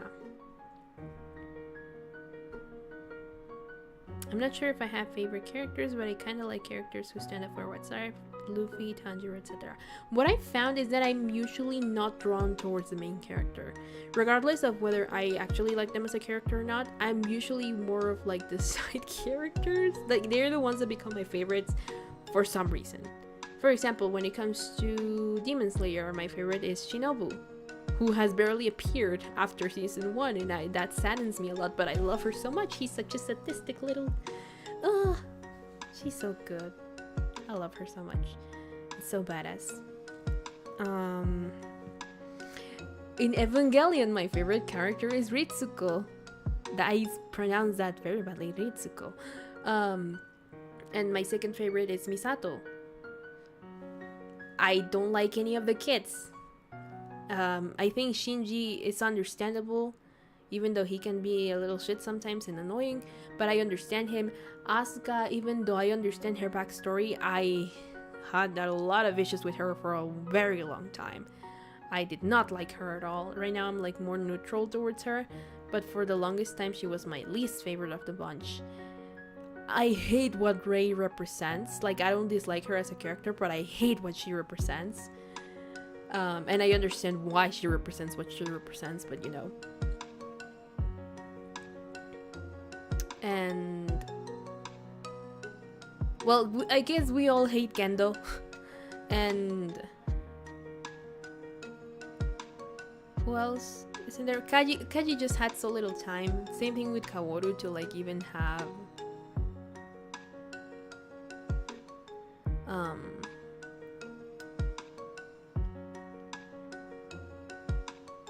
wait, I lost what I was saying. But Kaworu and Kaji just didn't have enough time to be properly developed for me to be like attached to them. So I don't really have opinions on them. But Ritsuko, my beloved, she deserves so much more. I love her so much. Asuka just abuses Shinji and the story treats it as a joke, and I don't like it at all. It would be fine if it wasn't for comic relief. I never saw it as comic relief, but I also felt like, okay, girl, like I understand, but also you're just mean, and I don't like you. It does not justify anything you're doing right now. But also her backstory, like you can understand her, but still not necessarily like justify her, you know. And I actually like the remake movies. I know a lot of people didn't, but I do like the new perspective they give you. The only thing I hate is the pixie cut they give Ritsuko, but whatever. And I don't really have opinions on Mari. I always felt like she was a little weird and out of place, but when you really understand like why she exists in that story, it's like, okay, understandable. It's very obvious why she feels out of place. The one not pervy character gets called pervy and kicked in the face seems weird to me. Yeah, well, he does have that one instance, but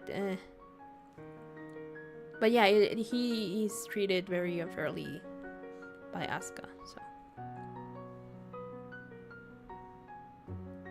I've always admired how One Piece's world building is always present in the writing. One event can be felt by characters everywhere in the story. I'm not done with the series yet. Oh, with Evangelion? Then I will not say anything else.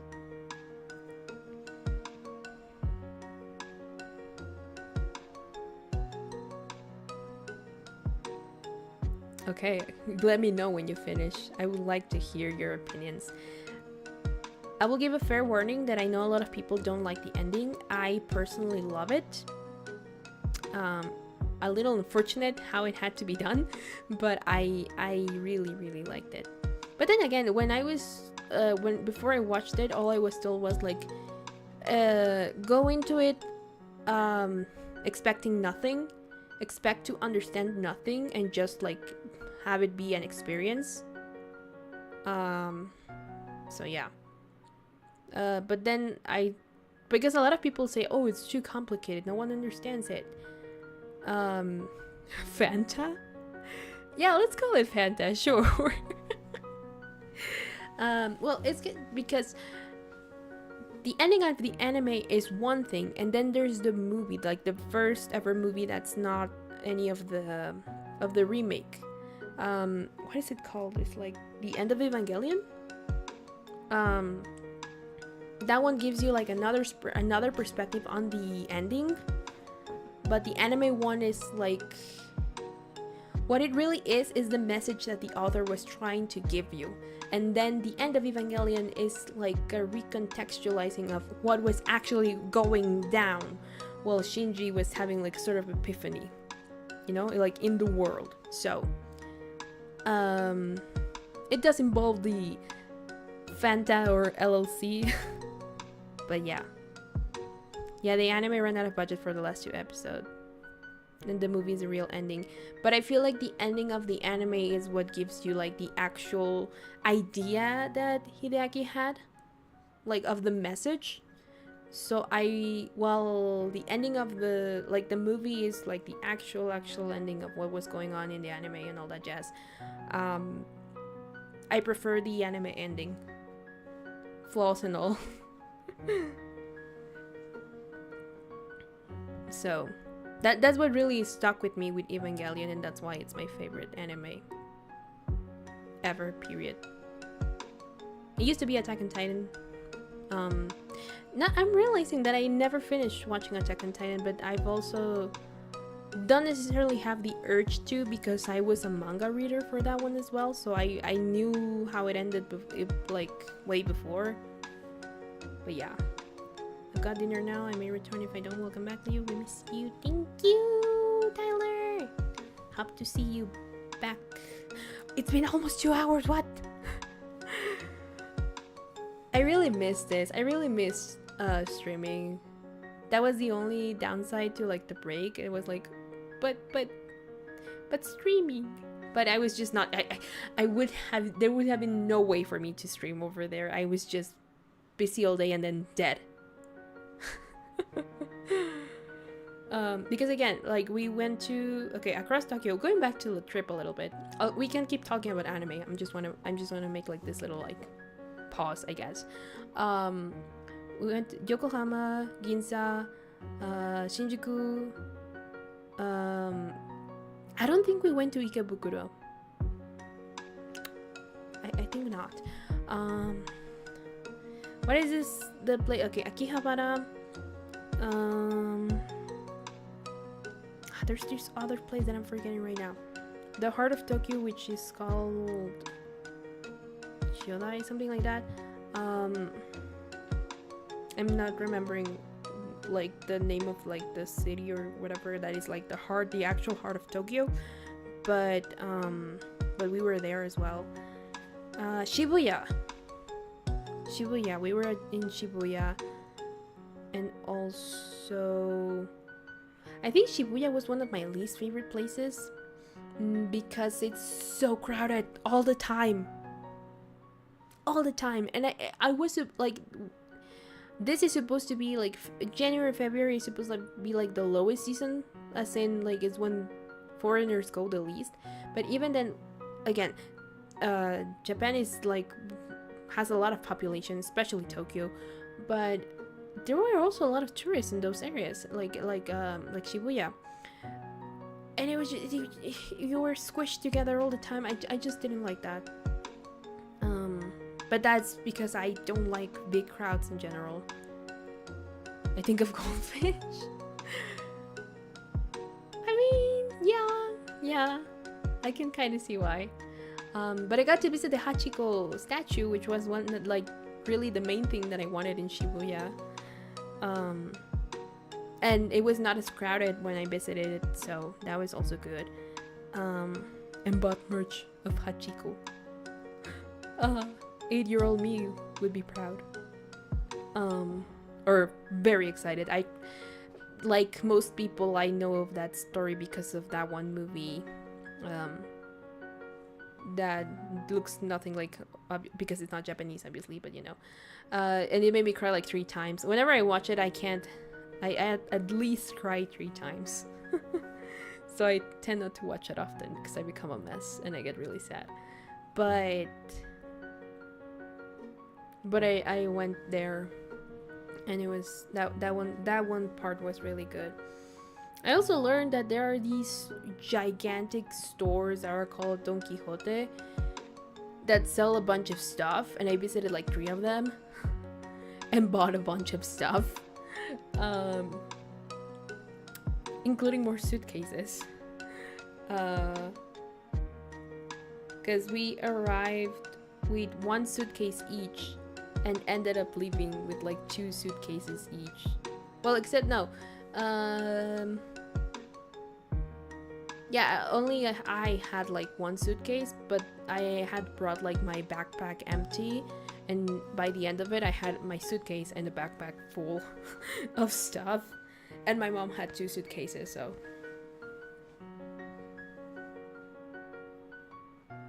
what an ingenious idea for you to buy stuff from the store.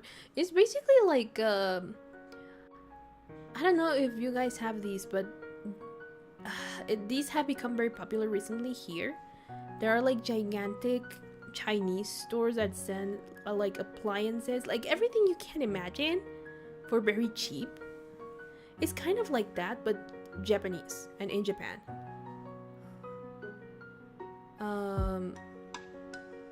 And they're called Don Quixote for some reason, but everyone like abbreviates it to Donkey. So, and they're really popular over there, and most of them are open 24 hours because a lot of people go there because you can get a lot of stuff like candy and all that jazz. Which, speaking of, I haven't mentioned that I brought back some boxes of matcha poke because they stopped selling it here. I don't know why, maybe it wasn't really popular, sadly, but I bought matcha pokies from there. And also they have blueberry, which, if you don't know, is my favorite flavor ever, blueberry. And so they had those, and I brought back like 4 boxes of it. I also bought like gummies, frozen themed gummies. They also have a lot of frozen stuff over there, which I was not expecting.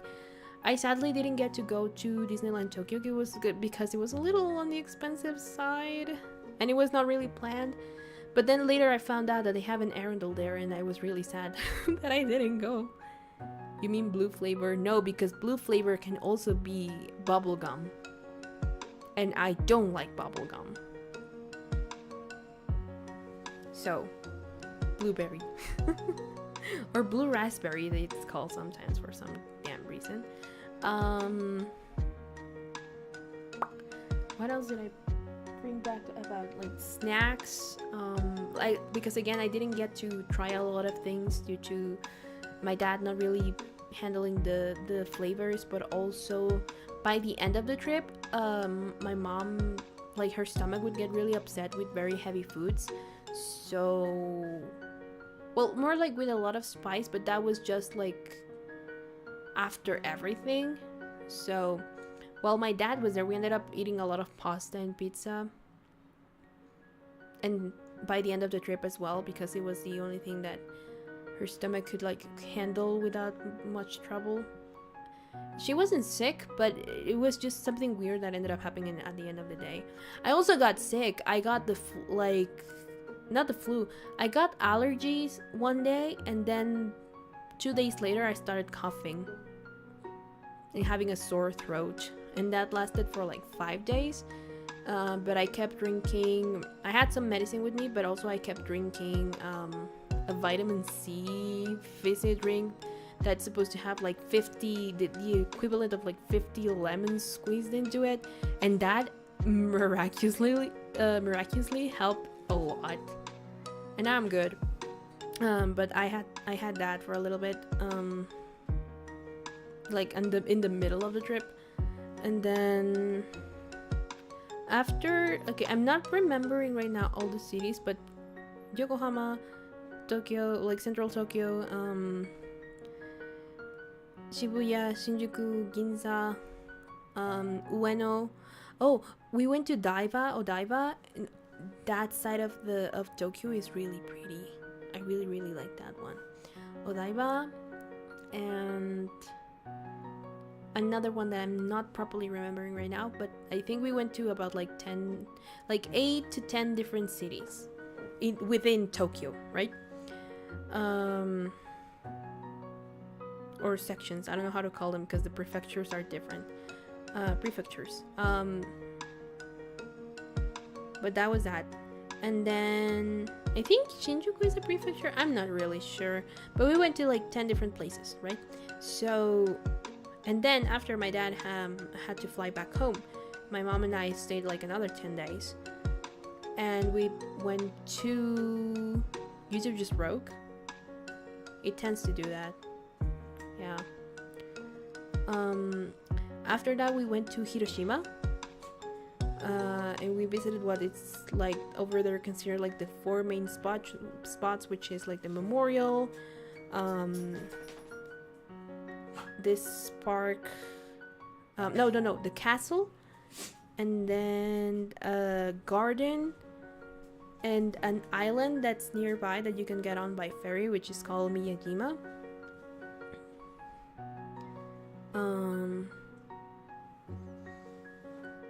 Oh, that happened to me the other day for some weird reason.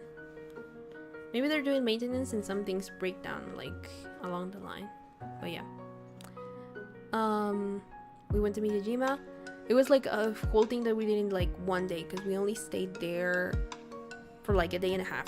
And then we moved to Osaka, which was not the greatest experience, sadly. You know how they're always like, oh, Japanese people are very polite and all that jazz. And for the most part in Tokyo, yes. Osaka, I don't know what, and Hiroshima even more. Osaka, I don't know what's the deal there. But I think the only people that were nice to us were the people at Universal. Because we mainly went to Universal in Osaka. So I wanted to visit the Mario Bros section and all that. It was not a very pleasant experience. For that one, we didn't have a hotel reservation. We had an Airbnb, and that was also a whole other issue. They charge you a fee for cleaning, and that place had not been cleaned at all in months. There was dust everywhere. The microwave was a mess. I don't even know about the stove. I had to buy soap for the washing machine because they had none of it. They didn't restock it, and I was like, hey, do you have more anywhere else that I can grab? Or they were like, oh, sorry, management is like very far away, so you would have to go to a convenience and buy some if you really need to use the washing machine.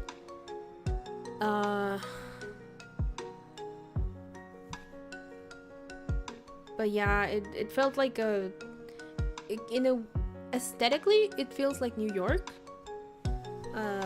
from my experience, right? But just it wasn't the best experience, sadly, when it comes to the people and our stay. In Universal, like they literally pay them to, like, you know, wave and smile at you because everyone waves and smiles literally. But that's the only place where we experienced like nice people in Osaka. The rest of it was even in the trains and all of that, they were very towards us. And well, I understand why, because everyone is always in a hurry. It's just Tokyo is more busy and people were very kind over there. I don't know if it was just like the people specifically we encountered or whatever, or the place, you know, also the place we stayed at had really good reviews, and then we ended up having that. I don't know, it was just not a very pleasant experience. But I did have fun at Universal. It was weird hearing the Harry Potter dub, but we did have a lot of fun. The Mario Bros section, it was really, Nintendo World is really, really well adapted. I really liked it.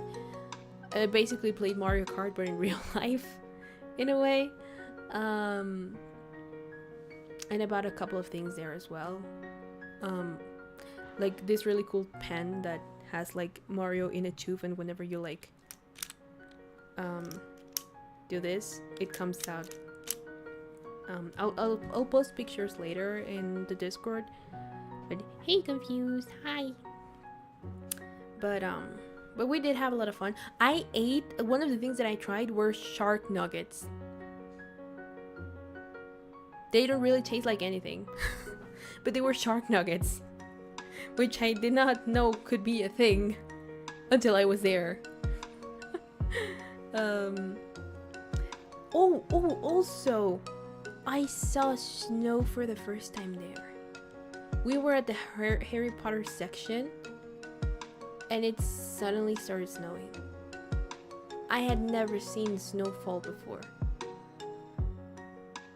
That was my first time, which was very nice. And then it didn't stop. And I was already sick. So it was kind of inconvenient at points, but for the most part, it was really pretty. I really liked it. I had never seen snow. It was very light snow. It did not like accumulate, but it still was cold as, you know. And you know, I want to be warm again. No, I am suffering now here. Because we're like 30 something Celsius. And back there, I was like at 0 degrees Celsius. Between 0 and 5 every day. And now here I'm like at 30 something. And I hate it. I was like, I wanted to go back to like a middle point, not this. But yeah. It was the Harry Potter matter. You're a wizard. I am a wizard. I do actually have my wand from Florida that I didn't bring there because I wasn't sure if we were actually gonna go to Universal or not. Yeah, I'm happy when the temperature is positive. I would assume, yeah.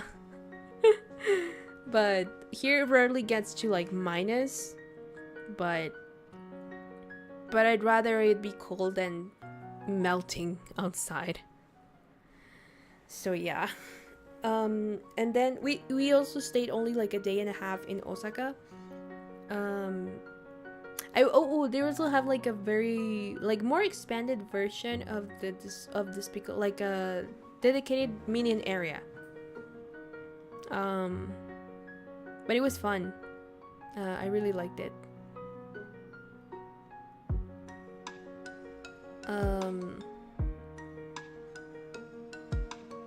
And then what did I buy there? I think I only bought the Mario Bros stuff, and mostly for my dad because he wasn't able to go there, but it was really cool. And he likes Mario Bros a lot, so I think I only bought the pen for myself. Oh, and earrings, Mario Kart earrings that are really cool. And that was that. And other than that, we only bought like souvenirs for my dad and some other of our family members. And that was that. And then we ate they have like a small section that combine, like it's the kids section, but it combines Sesame Street, Hello Kitty, and Snoopy, which was odd to me. Like it's a weird combination, but it's the kids section, so makes sense. But they had like a little Hello Kitty cafe that sold pie and this sort of bun that had pork in it. It's what we would call an empanada, but it had Hello Kitty's face. Like it was in the shape of Hello Kitty's head. And it was really good actually. And the pie was also really, really tasty. I think that was the only thing we ate that day.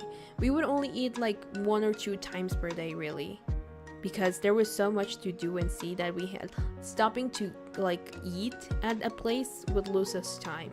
That is also why we didn't also get to try like a lot of things, because Snoopy is the main dog. Sorry. There's also just a lot of stuff. They love Snoopy over there for some reason. But it's really cute. And Minions. And churros. They sold a lot of churros over there. Like at Universal, most places only had churros, and I don't know why. And then I tried one, and I can say that I prefer the ones from here, the original. The churros. Tasty. I want one now. Damn it. I also tried like a chocolate muffin. I'm usually not a fan of chocolate pastries, but that one was really good. I heard people say that cheese is not very good over there, but I personally liked it. Oh, I'm so sorry about that, Gacha.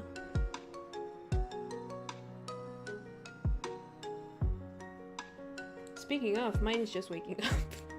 He's been asleep here under the desk all this time.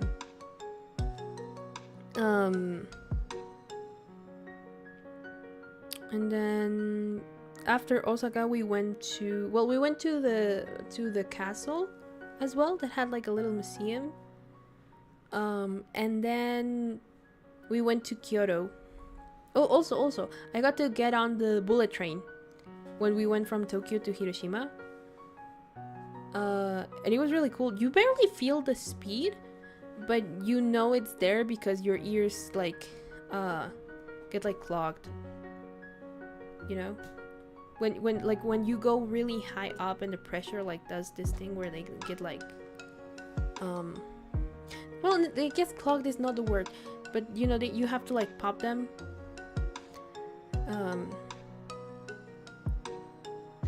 Yeah, so that's the only thing in the bullet train that I felt. But it was really convenient. I really liked it. And then we went to, there's a local train that goes from Osaka to Kyoto because they're really like close together. So we went there, and on the first day when we arrived, we didn't really do anything because we arrived late. But also I was not feeling bad, but it was really cold outside and my coughing was getting worse. So my mom was like, you know what, no, let us rest for now and then we'll see what we do tomorrow. And so that brings us to our trip to Nara, which is where the deers are. And while they are cute as hell, well, there were also deer in Miyajima, but those you do not interact with. They're just there. But while in Nara, they're really, really cute. They are vicious. You buy their darn cookies that are made just for them, and as soon as they see you with those in your hand, they start attacking you. Like they circle you, and if you don't give it to them, they start bumping, biting, and yeah, and trying to like take them from you and stuff. But they will bite your clothes. I got bitten, not in my clothes. I got bitten by a freaking deer. Multiple times, but you know, one of those times was not my jacket what they caught.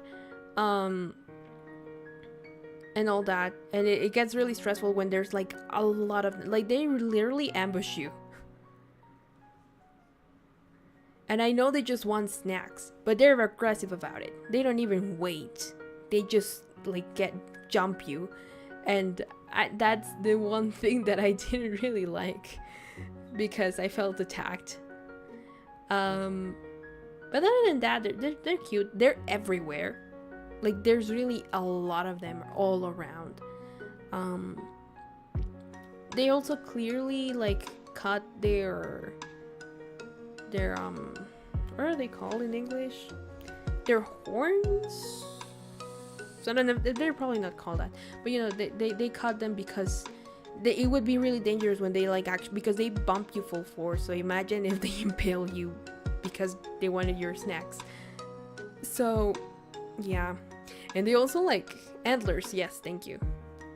They do cut their antlers because they're really sharp, and it can get really dangerous when they bump you like that.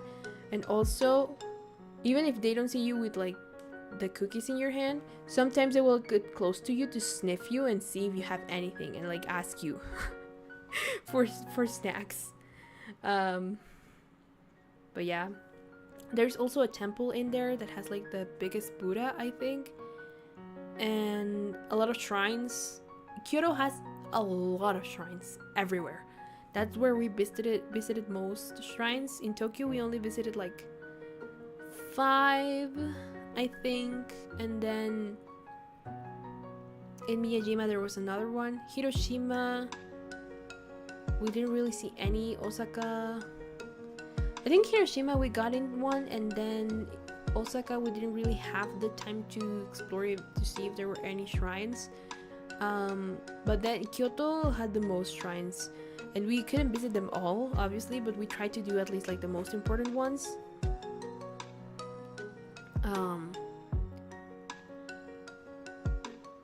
So it was the Kiyomizu-dera and its tower. There are a lot of ones that I don't know the names of, but we visited at least like another 10 shrines just in Kyoto. And we also stayed like 2 full days in Kyoto in comparison to like the rest, precisely because I was recommended to spend more time in Kyoto. But yeah.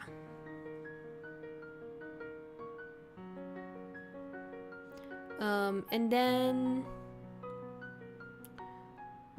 aside, what else did we see in Kyoto? We saw the deer. Oh, that's where I got to the Evangelion statue, which is inside a park that has nothing to do with anime, really. It's just like a kids park with ninja stuff, mainly ninja stuff and things from the Edo period. It's like very adapted to be like in like how the things were during the Edo period. But the Evangelion base is just there for some reason. It is huge, and it doesn't like they let you get like in it, and it's surrounded by LLC, which I thought was really cool. And it was also snowing. Like in Kyoto, it just kept snowing, and it was like the hardest where like it snowed. We also went to the bamboo forest. Now that I remember. Clearly, Evangelion takes place during the Edo period. Of course, Tokyo 3 existed in the Edo period. Clearly. Get in the statue. I got in the robot. And it's not necessarily like an attraction as in like a game or anything like that. It's just a thing where you get in. They scan you, quote unquote. And you see like the cutouts of almost every character, like, you know, Shinji, Mari, Rei, and Asuka. And then Kaworu, for some reason, is like on a rooftop across the like in another building. You see him from the Evangelion, but he's like just there on the rooftop. He's cut out. I don't know why. I thought that was really funny. And there's also a Misato cutout, which was really cool. I am better than Shinji. Well, apparently, they give you like a little percentage of how apt you would be, or like what's the word for it? If you would synchronize with an Evangelion, and I got 17%, so maybe not, but at least I got on. I didn't hesitate. I was like, yes. And I got into the Eva one, and they have like the seats, and they take like it takes a picture of you and has Misato being like Hashin and all of that, just like in the anime. It was really cool. I really liked it. It's a very short experience, and I really just went into that park for that. And other than that, they have a small cafe, but I didn't go in there because blue curry didn't really appeal to me. but also my mom was already having like her stomach issues, so we decided against it. But yeah, short but precious memory indeed. And after that is when we went to the Golden Temple, which is very impressive in person. And the surrounding area is also very beautiful.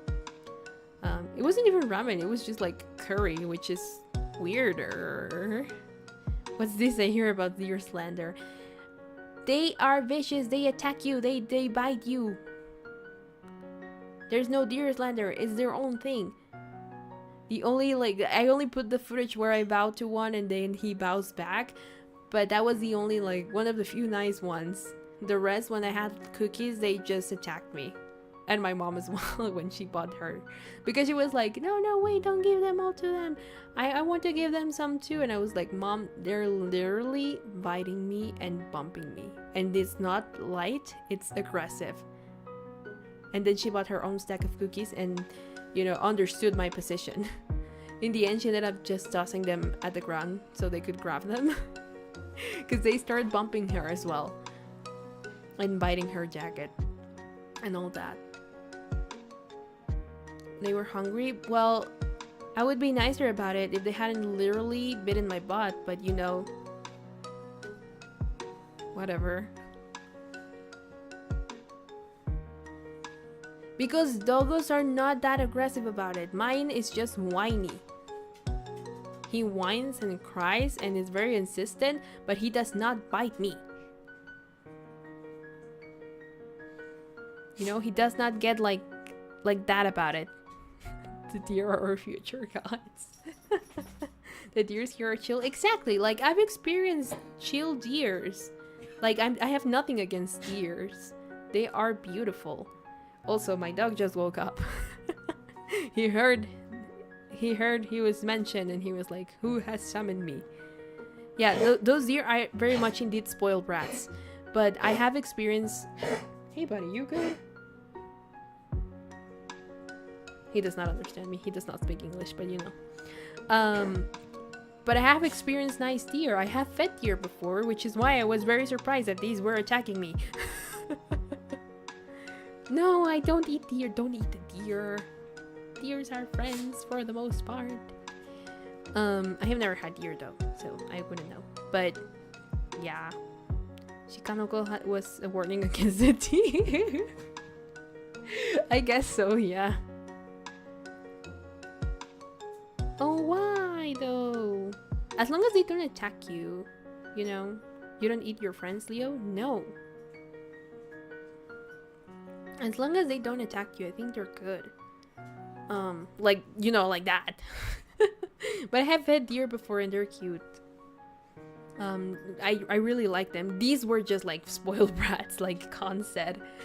They're so used to people giving them food that now they demand it. They're no longer asking. Venison? What is that?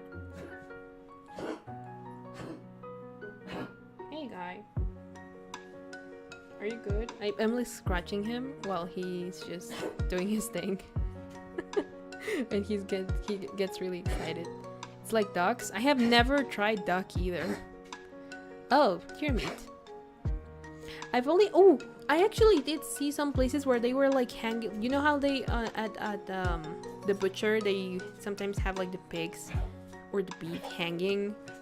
They had ducks in one and I was traumatized. Even though I've seen chicken before, right? It's just... I've never seen like a duck just there. You know? Maybe a little sad. But I've never had duck, I've never had rabbit, I've never had deer.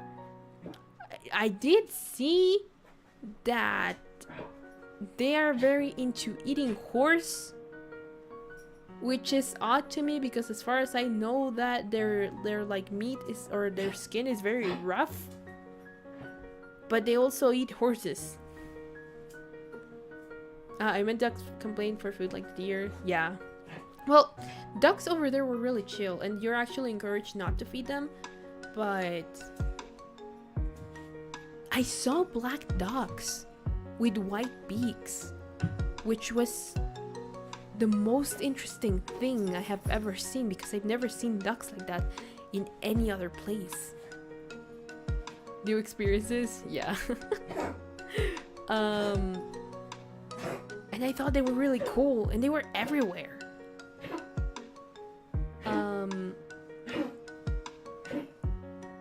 My dog is just playing.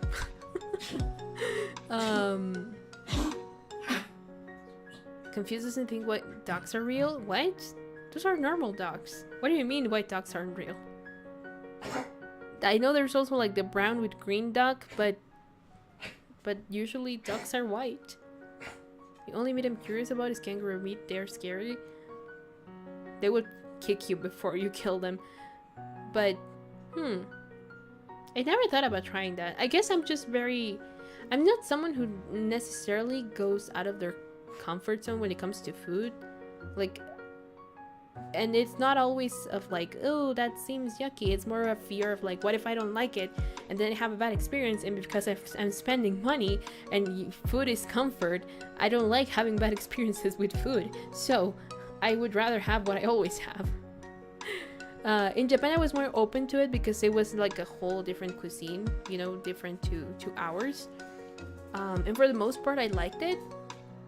But again, I didn't have like a ton of chances to experience everything. And the only reason why I didn't dare to try sushi is because I was scared that I would maybe get sick. Hold on.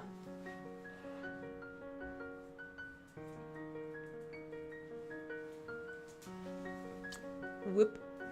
I just opened the door for my doggo because he wanted to be let outside. They say turtle is delicious.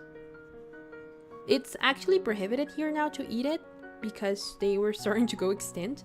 But there's a turtle that I don't know if it's the same name everywhere, but here it's called I don't know if it still exists. I think it does, but it's called a kawama, which is a really big turtle. And now he barged in just like that again.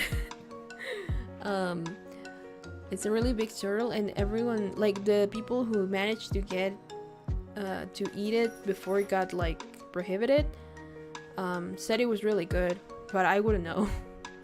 So it is actually illegal to eat turtles now here. But well, that has been like a thing for a while, but you know, there was a point where they could eat turtles. What other animal can be eaten? Like, I don't know. What else did I try? Don't remember right now. It was nasty. Weird. I've always heard that turtle soup is really good. Maybe that type of turtle shouldn't really be eaten, because you know how there are some animals like, oh, only this type can be eaten, and the others are like, you could, but they're not really good. Maybe it's that sort of thing. But then again, I wouldn't know. Rabbit is food? No, rabbit are friends.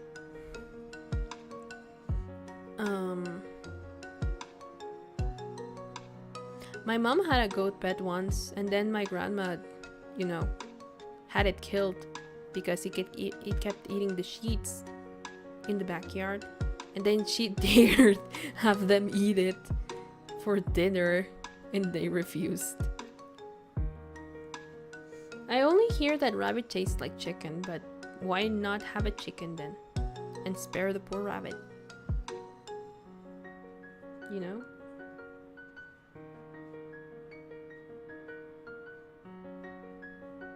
I'm just petting my dog. I'm a little more benevolent towards him right now because I missed him. He had to stay with family during those days.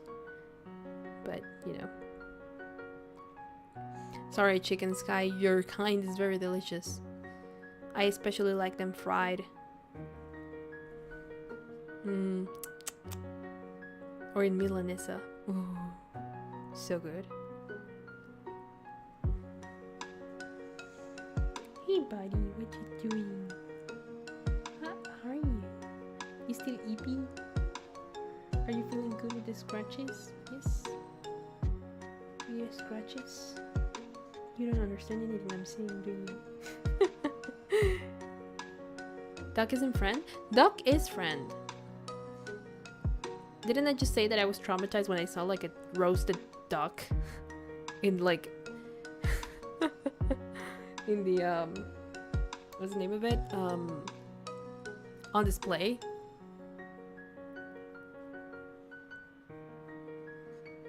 But yeah. What else?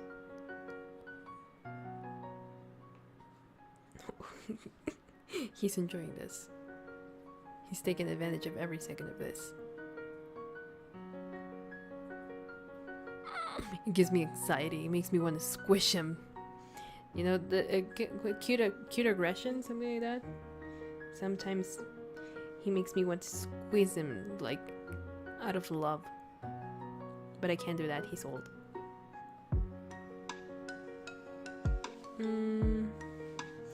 I know, but I can't just keep scratching you, guy. We would stay here forever, until the end of time. Your doggo loves you? Yeah, he does. I love him too.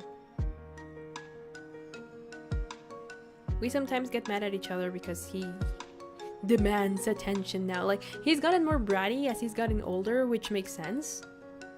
But then sometimes we get into arguments. But we love each other. We've been together for almost 16 years at this point, so, you know, makes sense.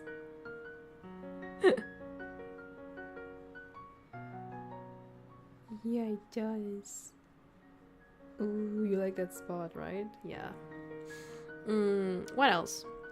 Well, we saw the deer and all that jazz in Nara, and then a bunch of stuff in Kyoto. Like, I think we mostly saw shrines in Kyoto, really, and the bamboo forest, and which is very impressive. And the Evangelion base. I tried a stick of something that I'm not sure what it was, but it supposedly had cheese in it, and it barely had any cheese, and the like dough was kind of odd. That was the most disappointing thing I ate, I think, where I had like an idea of what it would be like, and then it tasted nothing like what I thought. The cheese was fine. It was the like the dough or whatever it was that tasted funny. I was like, Oh, and back to the sushi. I didn't dare try it because I know it's like completely raw over there. And that's the point, right? But I was scared of getting ill. More like, if one thing is to like get like coughs and stuff, and that can be dealt with, right? And as long as I don't feel like I'm dying, like if I didn't feel ill, it like per se, I only had the cough. But it's another thing to get stomach issues and then like feel like death. So I didn't really want to risk it because we were in our last days.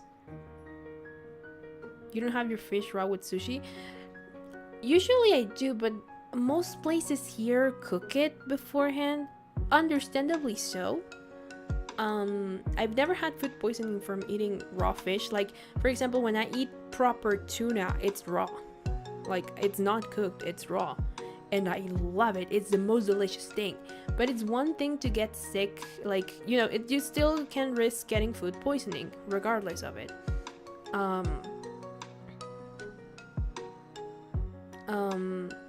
But cooked fish sucks. It's okay-ish depending on how you cook it. But it also depends on the place you're going to, right? Usually where I have my sushi here, it is raw. But I've seen some other places where they cook it before they make it, so it makes sense. I prefer it raw. But you know, I've heard a lot of horror stories of people getting sick over there when they eat stuff. And it's one thing to get sick in your country. And then there's a whole other issue getting sick in another country where you don't speak the language. And it can get pretty expensive to, you know, to end up in the hospital or a private doctor and stuff. And as far as I'm aware, they don't treat stomach issues properly. It's one of their only flaws with their medic system, where it's like, oh, you know, you can get over it, just let it pass.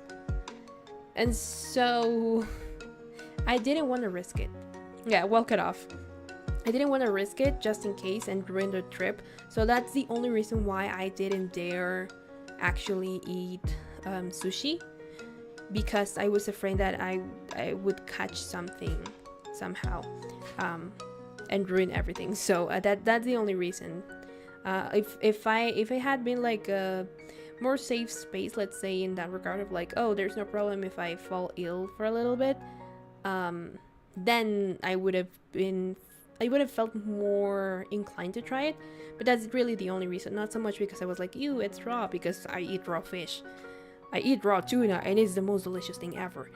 But mostly because, you know, yeah.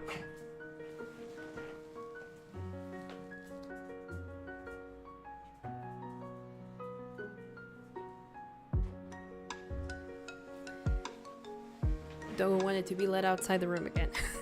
He's very decisive that way. I wouldn't have even thought about it and just eaten anything. I understand it, but you know, I didn't want to ruin the whole trip for everyone, so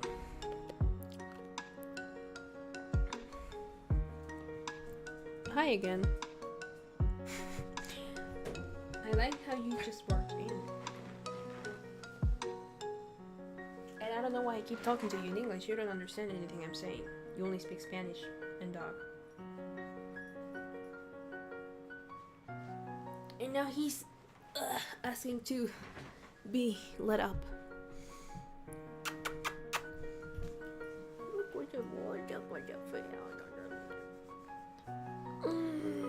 I want to squeeze you so bad. He's also very fluffy right now. He has a lot of hair. We probably should have it like a little bit trimmed, but it's fine like this. I love him so much. I want to squeeze you. Just stay there for a little bit. Could you teach them sign language? Who knows? Maybe.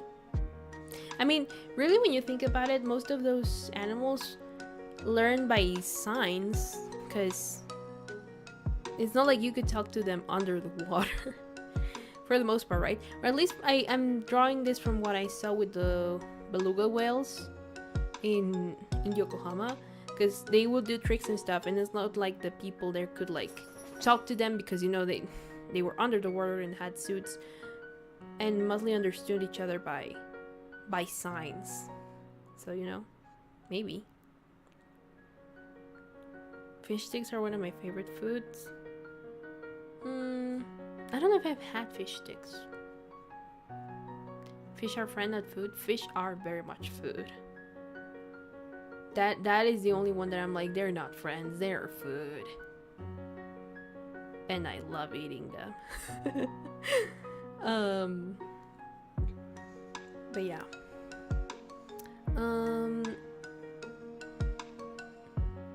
Also, Starbucks are everywhere in Japan. It's almost like they're the convenience store, even when they're not. They have 3 different convenience stores that are really popular over there, but there's like a Starbucks in every corner you look at for some reason. No, I don't like the bones.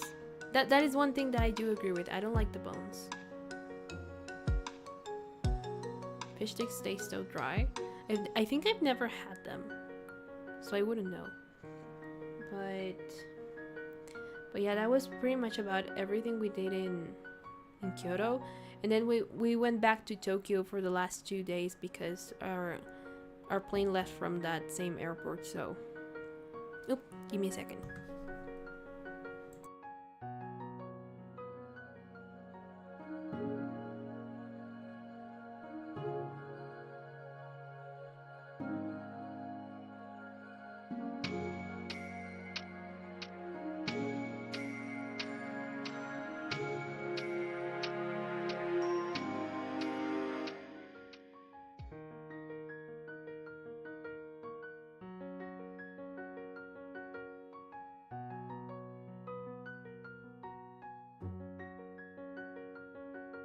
I am back. Cat cafe? Sadly, no. My mom doesn't like cats, so that was a no-no. But I saw a pig cafe. I only saw it from outside. I didn't go in, but there was a pig cafe and an owl cafe. And I'm pretty sure there was some other animal that I saw that I was like, really?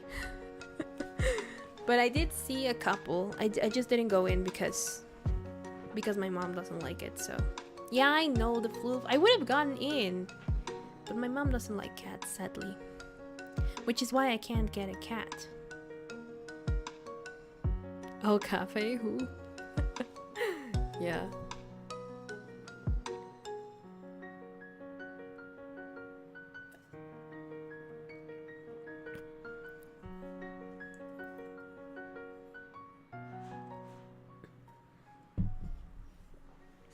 There we go. Actually, it smells like fish. Is she doing ceviche? She's probably doing ceviche. I love ceviche. The house does smell like fish now, so I would assume it's ceviche, given the ingredients she made me buy earlier. Are you sure your mom is human? She is human. She has never liked them for some reason. And I was on the same bandwagon for a while until Kitty started choosing me and loving me out of nowhere.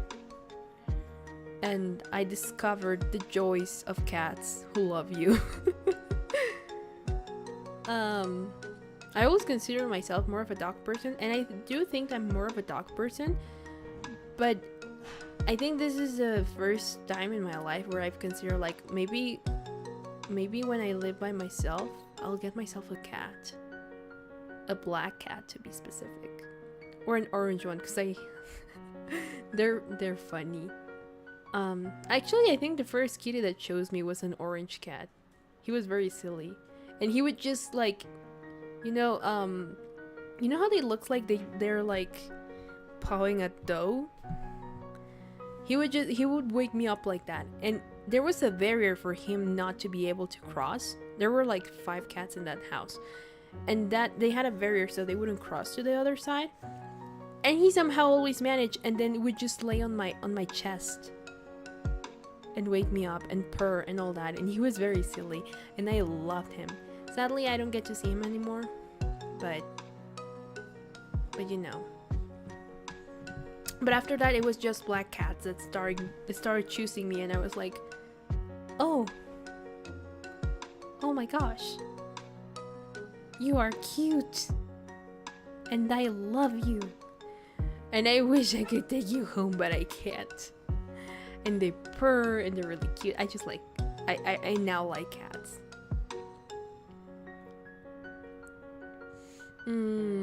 Did you see a giant salamander? No, but I saw giant crabs. They're scary. I don't like them.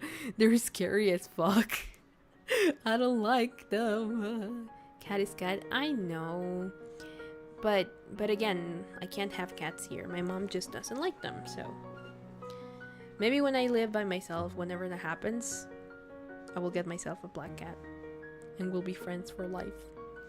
Also, regardless of my mom not liking them, my dog, because he's very old now, is very jealous, and so I don't think he would take it too well if I introduced him to another animal in the house, and I'm afraid he would like actually get depressed and die. So I rather not until he's no longer with us, which is something I don't want to think about, but sadly it is a reality that probably until he's gone I won't be able to get any other pet.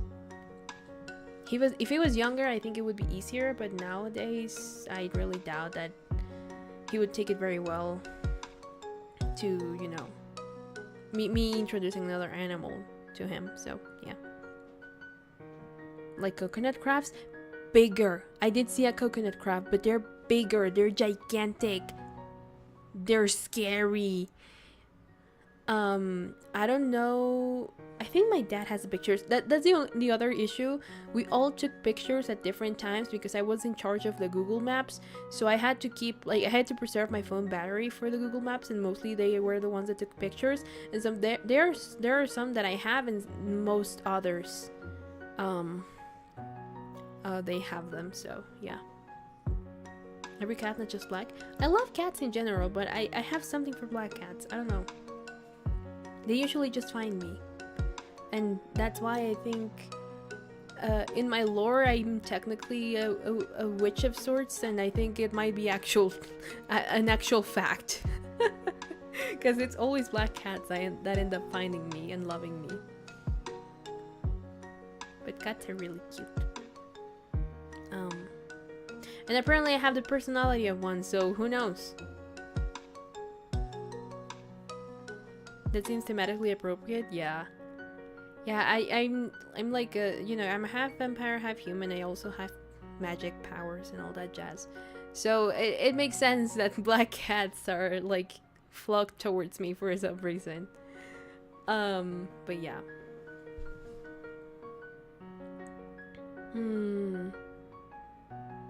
A calico. Ooh, those are really cute. But yeah, but when it comes to dogs, I just love dogs in general as well. So I am a softie when it comes to dogs. So that's why I consider myself more of a dog person. But I think I'm slowly being converted also into a cat person. Like I'm gonna become both. So yeah. She only liked me because she was extremely old. Nice. If you get a black cat, then after that you will get an orange cat. It's a curse. Oh my gosh.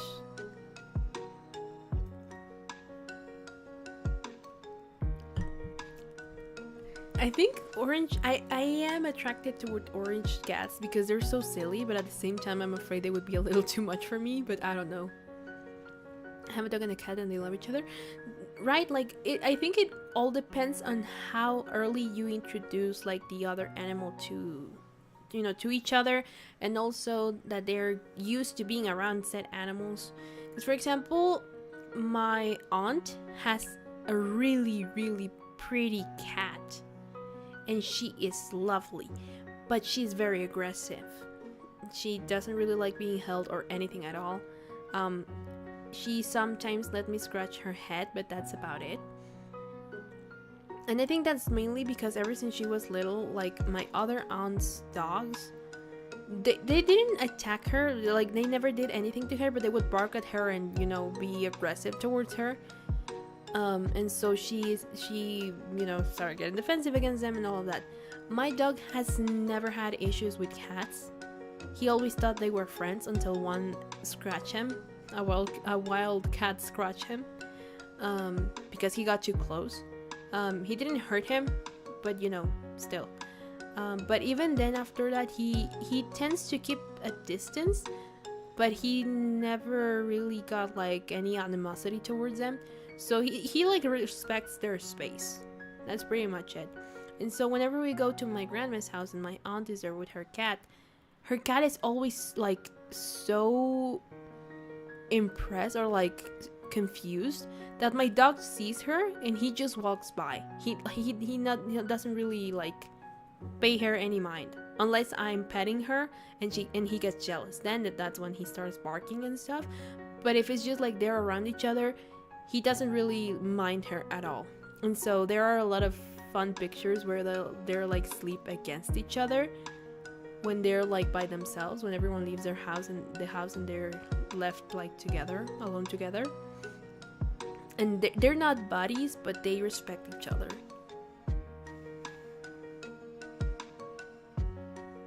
He gets jealous and I'm petting them. Yeah, that's basically my dog, but he would whine and bark at the other animal.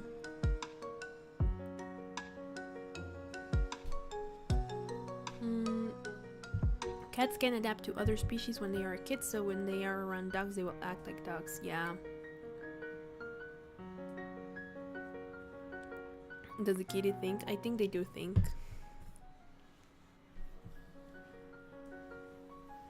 Oh yeah, cats are very smart. They can do very weird stuff if you don't stop them.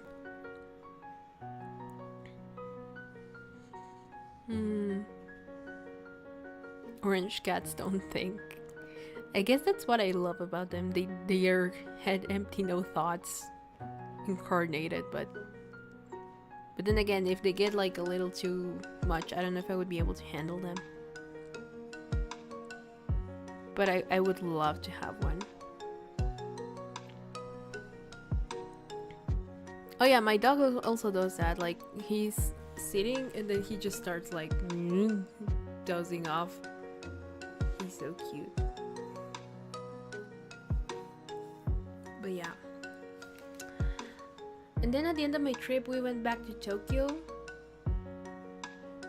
Revisited some of the shops that like we did any like last minute shopping that needed to be done for family members or ourselves.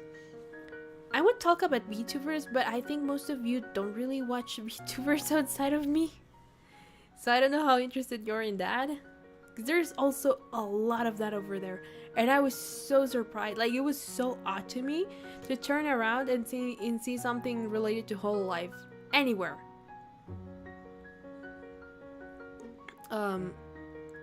But yeah, that depends on how much you're interested in that. On me talking about that. But then I because of that, I bought a lot of like acrylic figurines and keychains and that kind of stuff. Oh, while I was in Tokyo, I went to a museum that had a collaboration with Demon Slayer, and it was about the Hashira, and it was so cool, and it was immersive as well. And they made you like they had a little spot where they put you sort of in the perspective of the Hashira when at the end of season 4. I was about to say what happened, but in case someone hasn't watched it, at the end of season 4, like at the very end, and it's really, really cool. I really liked it. My parents have watched up until season 2, so they didn't know what was going on in that one. But I was like, when they got us in and I saw like the surroundings, I was like, oh, I know exactly what's about to happen. And it was so cool. I've rarely had time to watch your streams, no way I have time to watch other VTubers. Fair. I just put them sometimes when I'm working, like as background noise. So yeah. Your parents watch anime? Not really. It's more that I force them. Because we always watch whatever they want. On the weekends when we eat together, we put on movies and stuff on Netflix and all that jazz. So they usually are the ones that pick them. I just watch whatever they put on, and if I don't like it, I just get up from the table, like after we're finished, and then just go back to work and all that. But I don't remember why exactly. At one point I was like, we have to watch this, please watch this. I finished watching all the Demon Slayer Netflix had. Yeah, Netflix already has up to till season 4, so that's all there is right now. And so I really don't remember why. I think it was after the Mugen Train movie that I was like, okay, you gotta watch this. And so I made them watch season 1. And then season 2 when it came out. I think season 2 was airing when I made them watch Demon Slayer. Netflix has Demon Slayer? Yes. That's the only reason why I got them to watch, because I have no Crunchyroll, and after all the chaos that has been happening around that, I don't think I'll ever will. But I wish I got what happened. Same. That's why I'm very excited about the movies. And Tyler did say that, we'll have plenty of time to shine, which I am now more excited about. But yeah, so, and I remember that when we were watching season 1 together, I was like, I think Shinobu gets introduced in like episode 20 or something, or a little bit before that, and I was like, oh, my favorite character is about to get introduced, like, you're about to see them. And my dad just went, so does Tanjiro die? And I was like, what? What do you mean? I was like, yeah, because if your favorite character gets introduced, then Tanjiro dies, no? Cause I think what he associated was that like the main, like the protagonist was my favorite character, and thus if I had another favorite character, that meant that the main one, which was Tanjiro, died or something. And I was like, no, I rarely like protagonists. And then Shinobu was introduced, and he was like, she's a little bit static. And I'm like, yeah, I love her. I actually have a jacket that's like the same. I spoke too loud, my dog got scared. I have a jacket that's like her howdy, and I really like it. No clue what happened with Crunchyroll. It's just drama, nothing to do with anime necessarily. They just had like a leak of users or something. Like they got, I don't think they got hacked, but something happened where their users, and I think the accounts started getting hacked. I don't know, but the point is that after that, instead of like taking responsibility and taking up measures, they changed the terms and conditions to where you agree that if something happened to your account, they were not to be held responsible, and it was your own problem because you didn't have like a strong enough password or something. It was like some bullshit like that, and it was like, dude, are you for fucking real? And they've had a lot of drama like that along the years. So yeah. So that is basically what the gist of it was, but I don't know whatever ended up happening after that. I just saw like people really started like complaining and speaking out loud about it on Twitter. So yeah.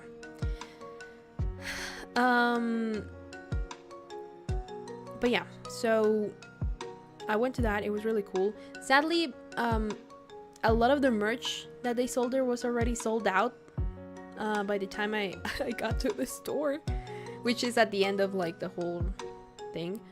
But I did buy a couple of things like washi tape with the eyes of the Hashira. Like they sold like individual merch per Hashira, and so I bought one for Shinobu, one for Rengoku, and one for Tengen, my husband.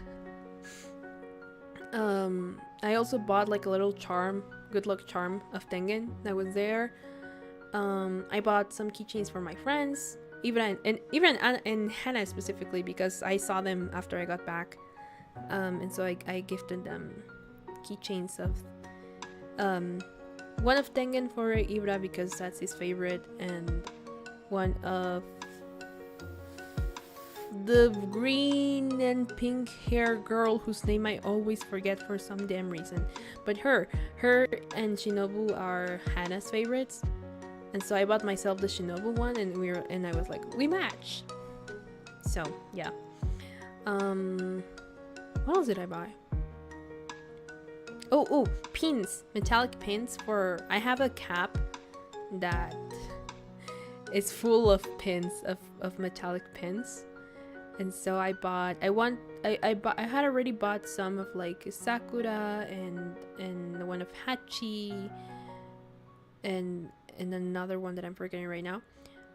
One of Totoro with my month number and the color of my birthstone, something like that. It was just really cute and I liked it, so yeah. And then one of Shinobu, one of Tengen, and one of Rengoku, because those are my 3 favorite Hashira. And a box of Shinobu as well I bought. And a lot of things are gacha over there. You know those little machines that have like the pods with toys in it, or keychains and all that? There's a lot of them everywhere, and in Shibuya I saw a store that was just full of those, and so I became addicted to those. not fully, only for the ones that I really was interested in, like an Evangelion one that gave you like small keychains of like the episodes in cassette form, which was really cool. I got 2. I might give one to a friend who also likes Evangelion and likes Kaji.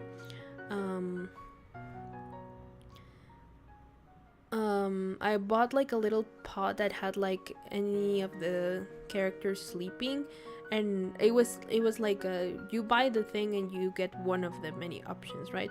I got Asuka. It is cute, so I don't mind. But yeah, I didn't really have a preference on that one because it's not like they had Misato and Ritsuko, so you know, it would have been either Shinji, Mari, Rei, Kaworu, or Asuka, and I got Asuka.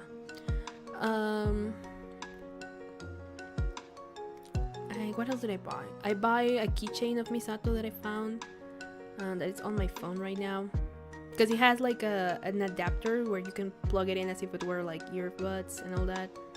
Who is Mari you keep mentioning? She's from the movies. She's a new character that got added in the movies, in the remake movies.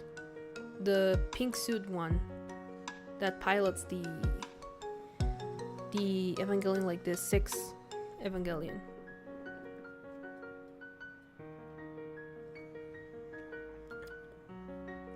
Yeah, she's a character that gets introduced in those, and is very close in a weird way to Asuka. But yeah, Mari is everywhere. I think a lot of people like her. But yeah.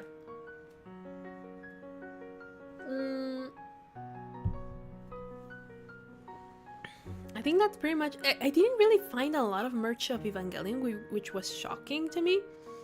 But I think that for the most part, that those were the ones that I bought. Spy Family, I bought a standee of of that collaboration with the football team they had. And I liked it because they had like Team Forja, and I was like, oh, they're a family.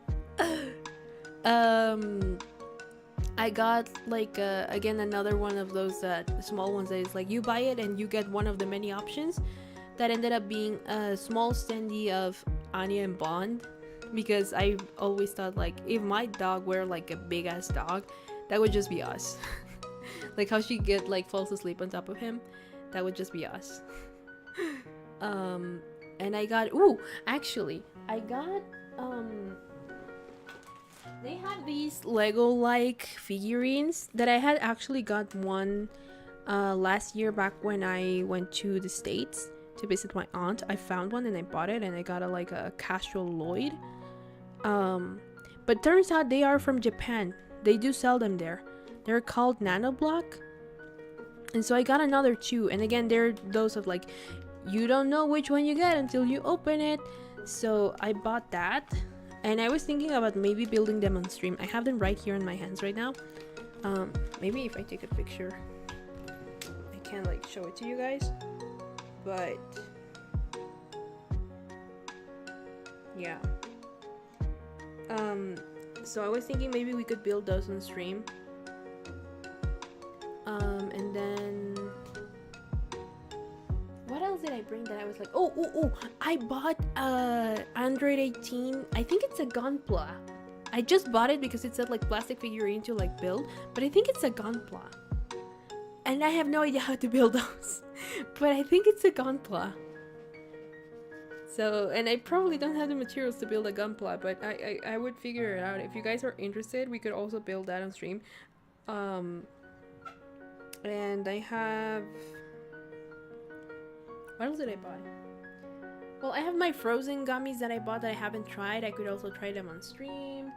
Same thing with the Pokies. I bought a whole life cookie that I found that I don't know if that is, it could also be a taste test as well. Gunpla stream when? Like, that's what I'm saying, like maybe I could build them all in one stream. Well, the Gunpla depends because I don't know how long that takes, but at the very least the Spy Family thing and stuff we could do in one stream, and the taste tasting. Let me just share the picture with you guys. Just to see, you know, what it tastes like and all that jazz. Fun stuff. My favorite thing that I tried there was grape Fanta. And you might be thinking, but Leo, we have that like on this side of the world, right? Like, why would you... I just got it on a whim because I was like, sure, why not? I was tired of Coca-Cola, and so I bought that one. That one does taste like actual grapes. Like it's like purple, but it tastes like green grapes, and it's the most delicious soda I've ever had. Aside from melon soda, which I also tried and it was really good. So I brought back like 3 bottles and I'm already on my last one. I got addicted to that. It was so good. Okay, now let me just, where is it? Where is he? Where is this one? There we go. I heard that grape thing before. It's so good. These are the Spy Family, like the Nanoblock thingies. I bought 2 to see if I maybe get like an Anya and a Yor. And if I get like a repeated Lloyd, then I'll see like if I can gift it to a friend or something.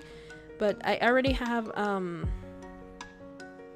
the one that says casual wear, which is like, you can't see my mouse, but how can I have the one that, like, you know, the one that shows like at the bottom, where it says mini something, like the one on top of that says casual wear. I have it. So, oh, are you playing Celeste?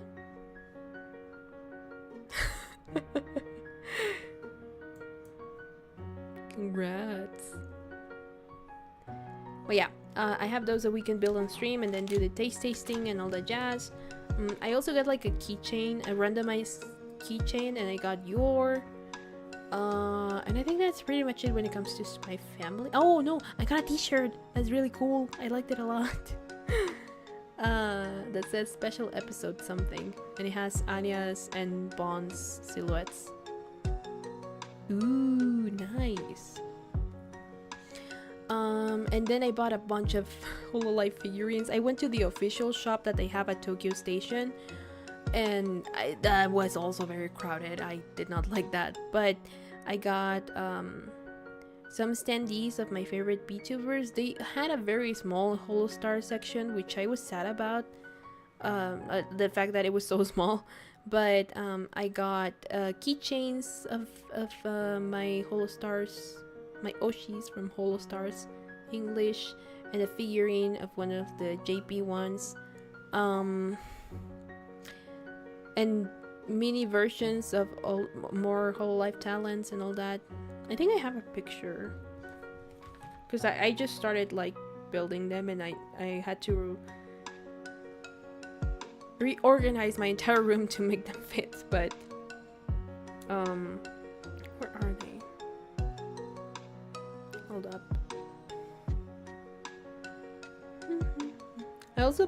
I bought a lot of Mako stuff from Vocaloid, because as you know, I love Mako.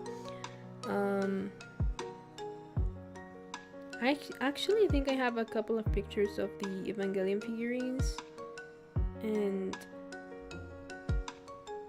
the York keychain. Now that I think about it, so let me show you those first. Oh my god. Also, I might have to end stream soon because it's almost time for lunch, but I can just do another just chatting stream tomorrow, since I didn't set anything on stone. So, you know, and then just continue yapping, since we haven't talked in a while, so why not?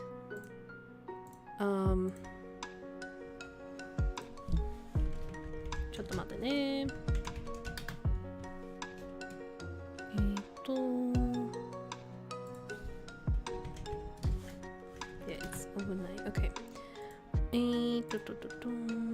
Where is yapping? Indeed. So this is the Ray Asuka figurine that I got, which is really cute. I really like it. And she's just like sleeping in a pod and the thing under it is the little like cassette keychain that I got. The other one I saved for my friend.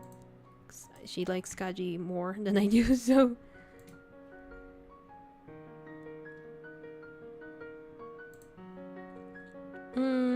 could be. I think it depends. Let us talk about it first. I mean, I have no rush, so we can also just do it whenever. So, we'll see. What else did I get? Here, the Mako thingies.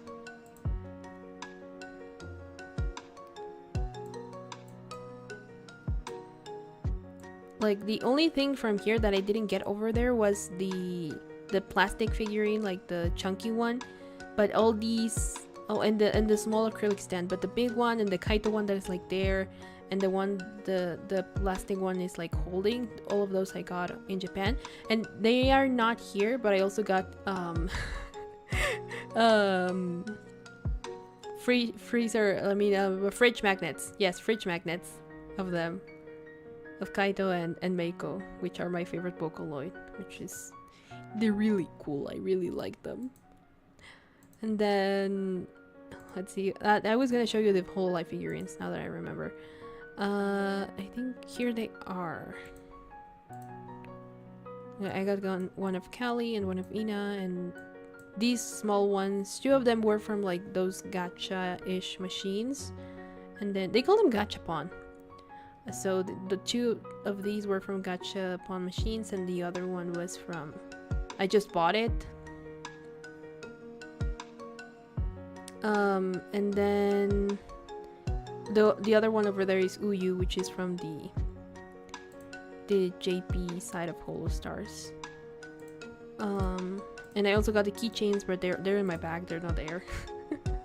I think those are all the pictures I have right now of like stuff that I bought. I have this of Shoto, the one figurine I bought at the Skytree. It's this one where he's like hanging, because he's supposed to be like falling and stuff. I thought that one was really cool.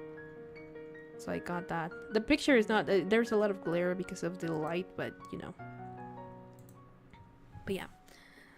So I bought that. I remember something else, but I'm forgetting right now.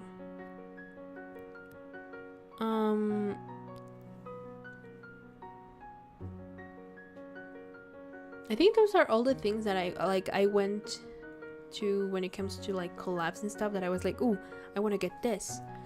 I only ended up getting into the Sky Tree because of My Hero Academia, so yeah. Oh yeah, I have a figurine, a Funko Pop of... Ooh, sorry. Of Olivia, my beloved. She could crush me and I would thank her. And the Android 18 Gunpla, and... I think that's pretty much it. Like in general terms. I also bought clothes. Because Uniqlo has really nice clothes.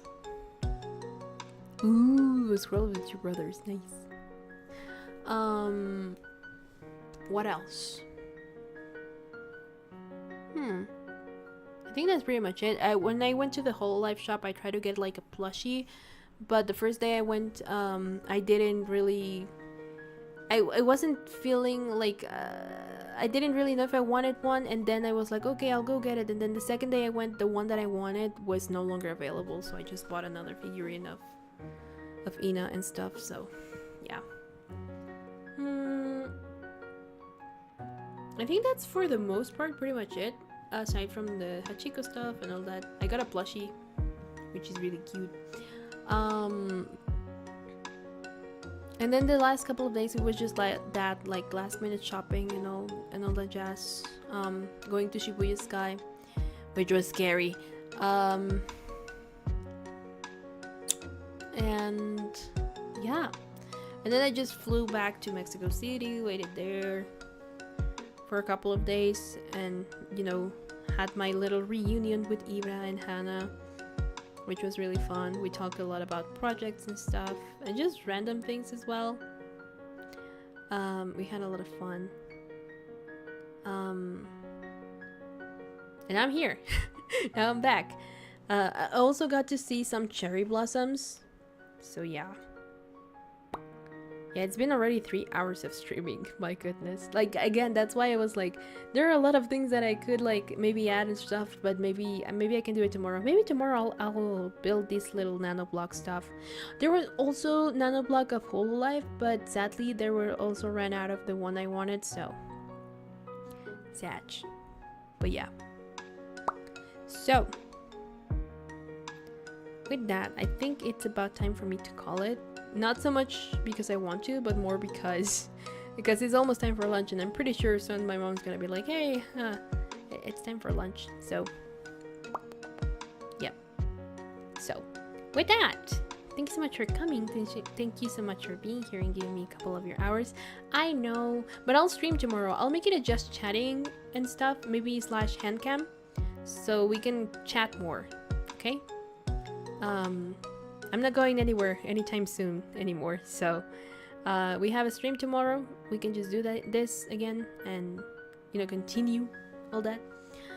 And yeah, it's nice to be back and back to the grind. Oh, damn. Why do you have to read 4 books? But yeah, so thank you so much for coming. Thank you so much for being here and giving me a couple of your hours. I hope you had fun. It's good to be back. And I'll see you tomorrow. Probably same time. And obviously same place. But probably same time. I'm still not sure. Yeah, probably same time. But anyway. With that, I'll see you guys tomorrow. I'll get to the ending screen before I keep on yapping, because I kind of don't want to go, but I have to. So let me just retract my wings and ending screen. I miss you too, guys. I really miss streaming. I really miss this. We'll get back into the groove of things soon. I still have to work on covers and stuff. I've just been cleaning. I still have to do laundry, a lot of laundry. So, you know, cleaning has not necessarily ended, and I still have a couple of things to do regarding my college. You know, like the fully have my license and all that jazz. So yeah. But we'll slowly get into everything. But yeah. Anyway, thank you so much for stopping by. Have a nice rest of your day, night, evening, wherever you live. Happy time zone, and I'll see you tomorrow.